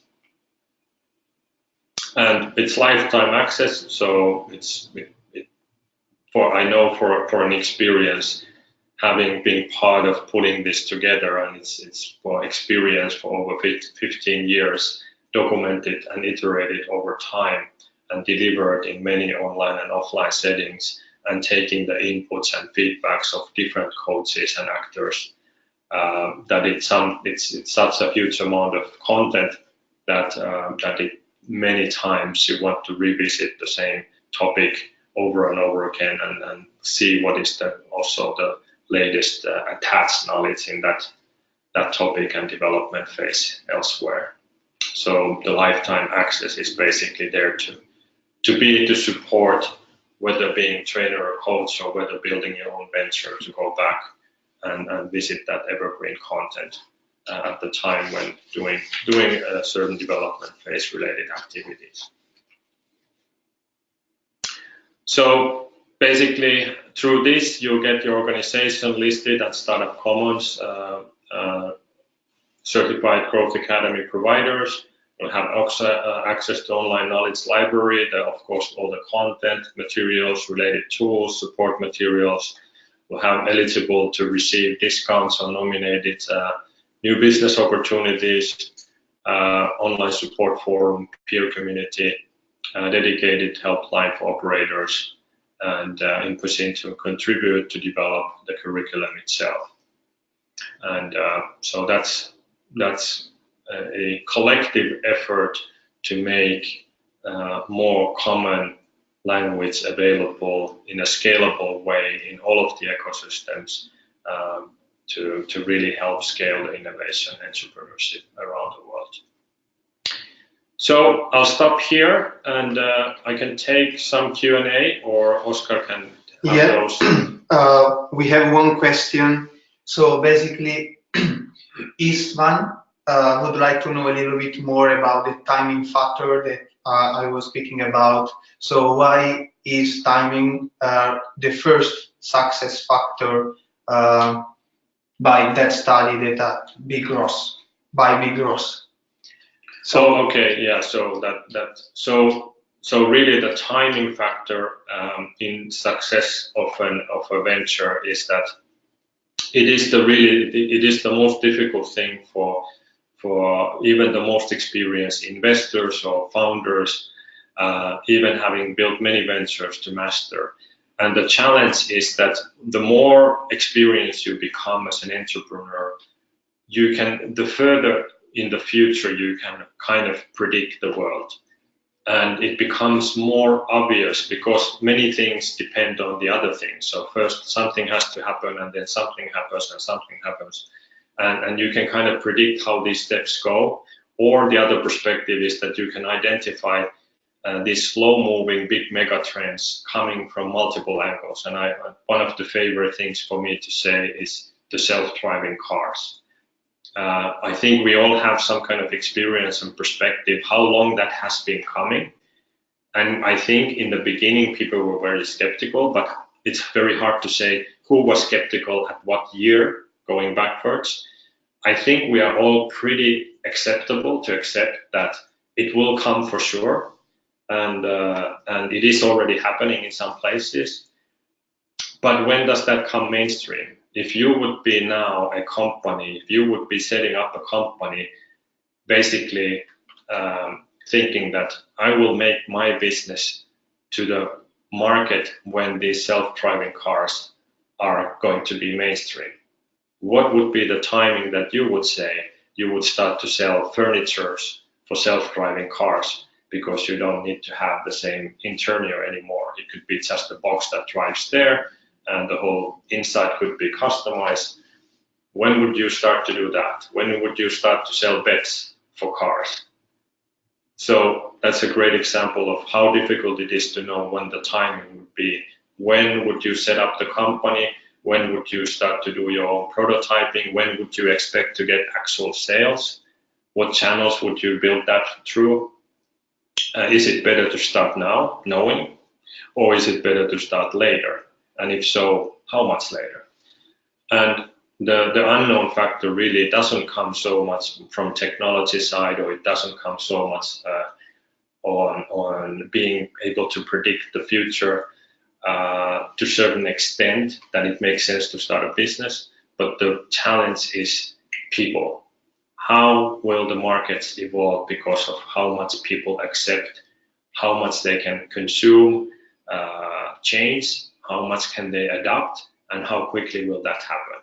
And it's the most difficult thing to do, and therefore the timing becomes the most difficult thing to know, because some things happen really fast, like how quickly did the social networks scale. Some things take really slow. And it is hard to know which will people be more willing to accept. But at the same time, it's never over. The business is always ongoing, and there will be a better social network at some point. Facebook is not going to be the end game of social networks. So there's always going to be some change that will make. Maybe it is now the data privacy issues that are around Facebook that can accumulate to the point where someone creates a better social network that has a totally different setup for the data privacy side that will start to win consumers in big way. Someone could say that is very likely, but would you start a business, and if so, would now be the right time, or when it becomes even more obvious? So that's really the challenge of the timing. But at the same time, getting it right is catching that right wave is a big contributor to success. And the way to catch the wave is to be prepared to surf that wave when it comes. So it doesn't help if you are waiting that wave, but you're not prepared to catch it when it comes. So you have to have this kind of active waiting to position your business. So have everything set up, so when you get enough signals, you can start the business quickly, and you have positioned it with the right audience early enough, but you haven't put on the cost structure that requires actually significant sales yet. So hopefully that helps to cover that topic. Yeah. Okay. So will Oscar continue? So I would like to answer a couple of questions that we received. So, for example, from Charlotte, she told us that basically she understands, of course, in like the concept of a framework, and she asked to us like how we actually put it in a tool, in a physical tool. So Valto has been speaking about that, like previously. So basically, those modules that are basically are components of our framework. Those are the physical tool that you can use to improve your supporting services for startups, or as a startupper, as an entrepreneur, you can use to improve your startup. So on each module, there are many tools and resources to consume and to use in order to improve your situation. And also we received a couple of questions regarding if our development phases framework has been validated and if we can give some real examples of these development phases. So I answer with 2 points. So the first one, if you go to our website, you can find a section, an entire section with many examples of our work. We have been working with many ecosystems actors. So basically you can read many of our case studies. And also we have this, we have summary of our testimonials. We have here 3, so from Nokia, from Nuko Helsinki, and from Hanken School of Economics, which is really famous here in Finland. So basically, about Nokia, the objective was to teach them the first module of Growth Academy, and as you can read from the testimonial, they really enjoyed it, and it was really useful for them to understand the whole journey, and it was only the first module. And then Nuko Helsinki, it was about how to teach to the trainers and consultants how support startups. So this was from the supporting services perspective. So we have been working with them to explore all the ways that a consultant can improve his supporting services for startups. And then we have also a professor from Hanken School of Economics. So we have been collaborating with them to foster entrepreneurship and innovation among the students so basically from the first level, basically. So as you can see here, we have 3 different perspectives of how we have been working with real actors from the ecosystem. So you can read other testimonials in our website, and for sure you will understand better how we work and how we collaborate with other ecosystem actors. As I said before, startupcommons.org, case studies, and you have many of other case studies and testimonials. To conclude, so let's summarize the disadvantages. So basically it takes years and years, when it's possible, to experience the whole journey, the whole entrepreneurial journey, and especially to internalize it and then to pack it in a way that others can learn from it. So basically we have done it with Growth Academy. First, we have been working, Startup Commons has been working years, almost more than 10 years with ecosystem actors. Then we have been working to pack all this knowledge in this curriculum, online curriculum, in order to give a way to support better startups, or as an entrepreneur to improve your startup. Second point, if you don't have a clear framework and a roadmap to follow when you advise a startup, of course the probability of falling into the most common mistakes is very high. So this is the focus of our curriculum, and especially probably you develop non-effective actions, and this is very negative for the ecosystem, of course. And as I said before, you could make wrong decisions based on assumptions, and you could realize them too late in the journey, and they could have been avoided if known before. The advantages, of course, from a consultant, a trainer, is of course having a framework to follow that you can use to improve your support services, and of course that can reduce the highest universal risks on the startup journey. And of course it's faster because it saves you a lot of time. And why? Because we leverage on the key knowledge that has been captured by multiple serial entrepreneurs, mentors, and advisors over the years. We have packed basically more than 10 years of experience with startup ecosystems in this curriculum, so you have the chance to get a lot of knowledge from it.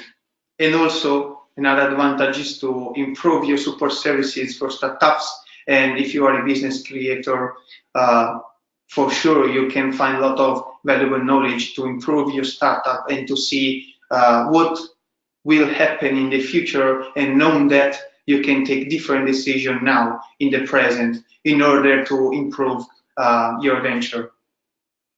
And then the final goal, of course, is to increase the volume and the quality of businesses in your ecosystem. So if you are a consultant or a trainer, of course, you want to improve the quality of the ecosystem. So this knowledge is really valuable to do that. About the open standard, it is the best model that we have found to do that. And of course, we want to build a community around it in order that everyone can contribute to it. And also, it increases the collective credibility, measurability, and trackability. 5 principles for developing startup ecosystems. We have been talking about this topic a lot today.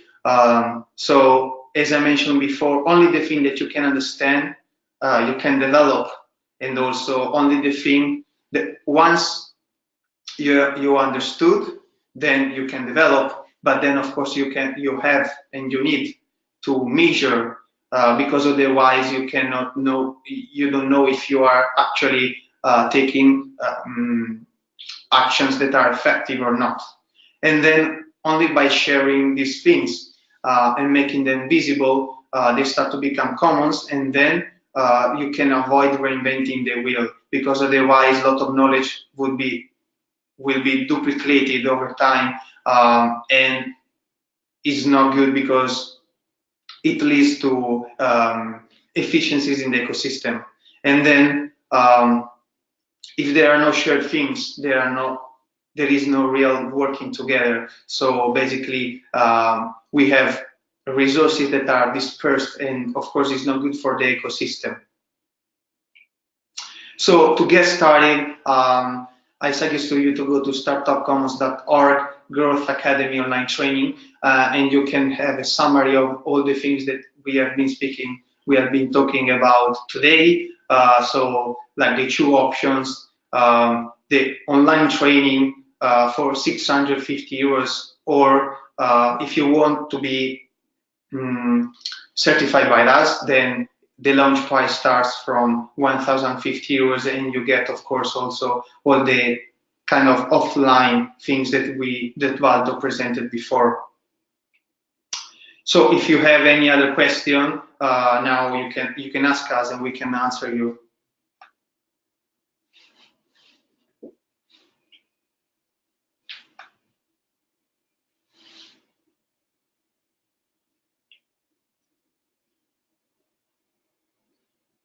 Meanwhile, I remind you to subscribe to our newsletter, and also if you go to our webpage, Growth Academy Online Training, then you can subscribe to watch our videos about this curriculum that explain better our methodology, and also read a lot of material about that. So Growth Academy Online Training, and you can learn more about that. Any question? Yeah, I'm reading the questions and making some notes. I can give some general perspective to this. So I can answer a couple of questions, and you can also check more if there's more coming. So basically, some of the questions are in regards of, for example, using some case examples as part of the curriculum, or like showing a case through a startup development phases and so forth. So of course, in the actual Growth Academy training session, so we have that 25 hours of actual training around the framework and all of the different entrepreneurship learning, both for those wanting to learn to become an entrepreneur or those looking to train other entrepreneurs. That is full of different cases, my personal stories. I'm the one presenting those training sessions. So all of those video recordings are very rich of many different analogies, examples of different ecosystems, examples of different startups, example of different startup situations, rationale behind many things, rationale, for example, where those learnings have come from that have put in place, and so forth.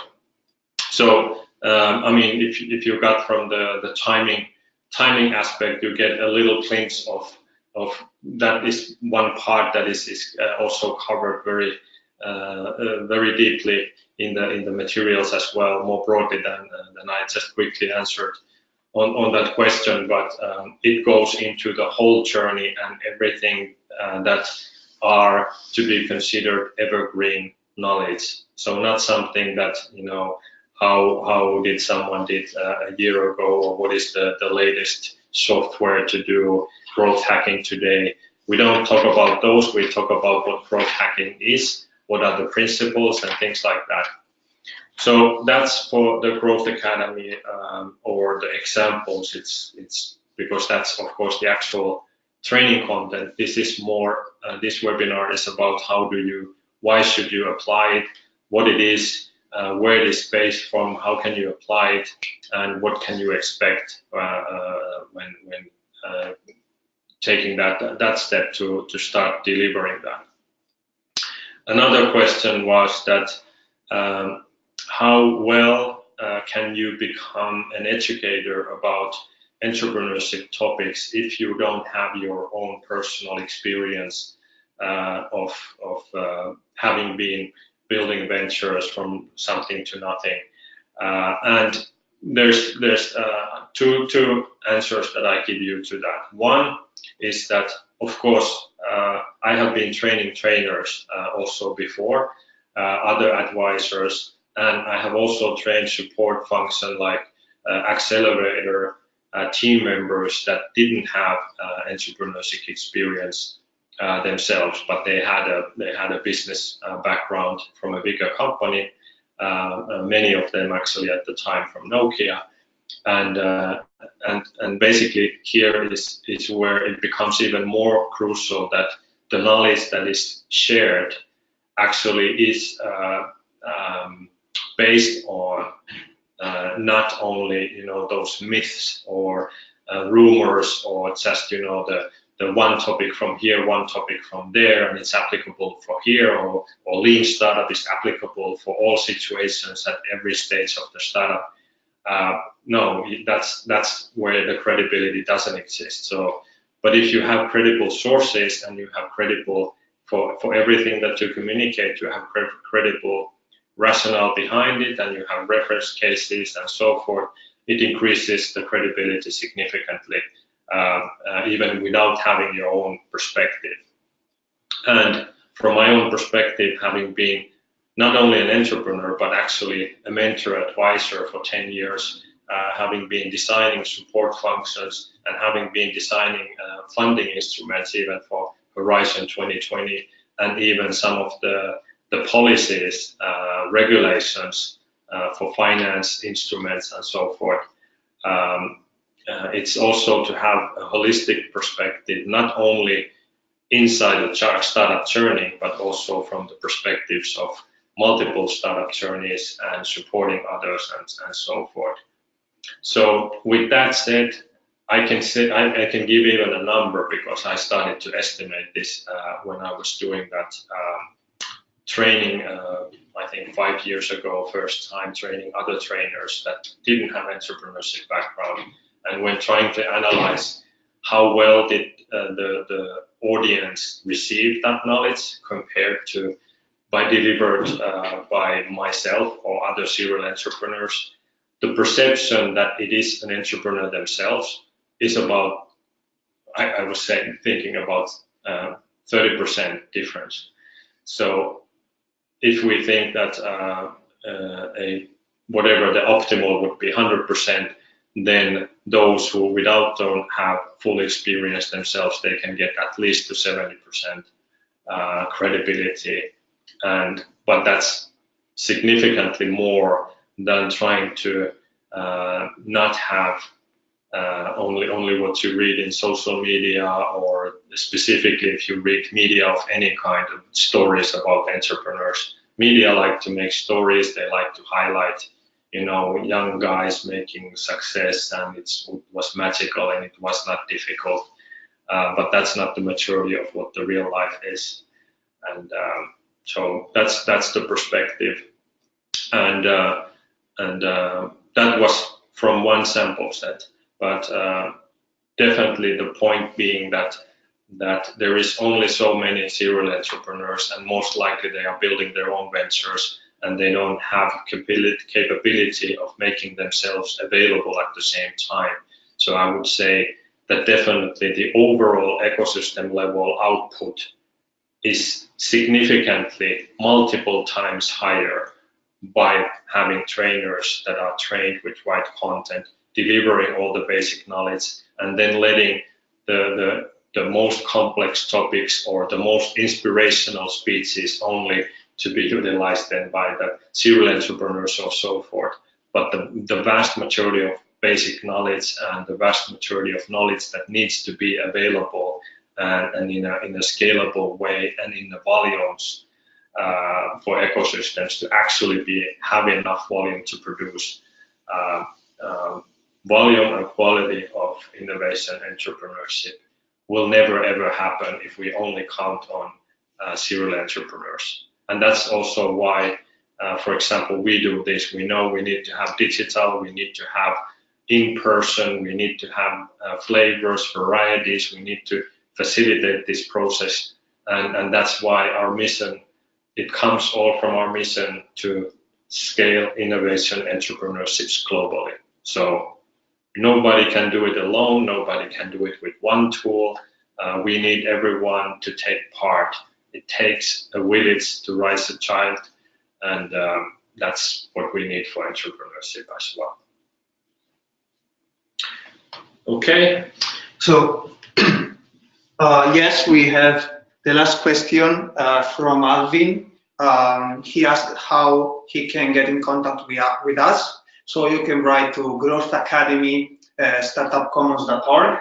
And also, as I mentioned before, you can visit our website, subscribe to our newsletter, and specifically, you can go to the page startupcommons.org/Growth Academy online training, and you can find all the info about the online training course and the certification programs. And also subscribe to watch our videos and download our materials.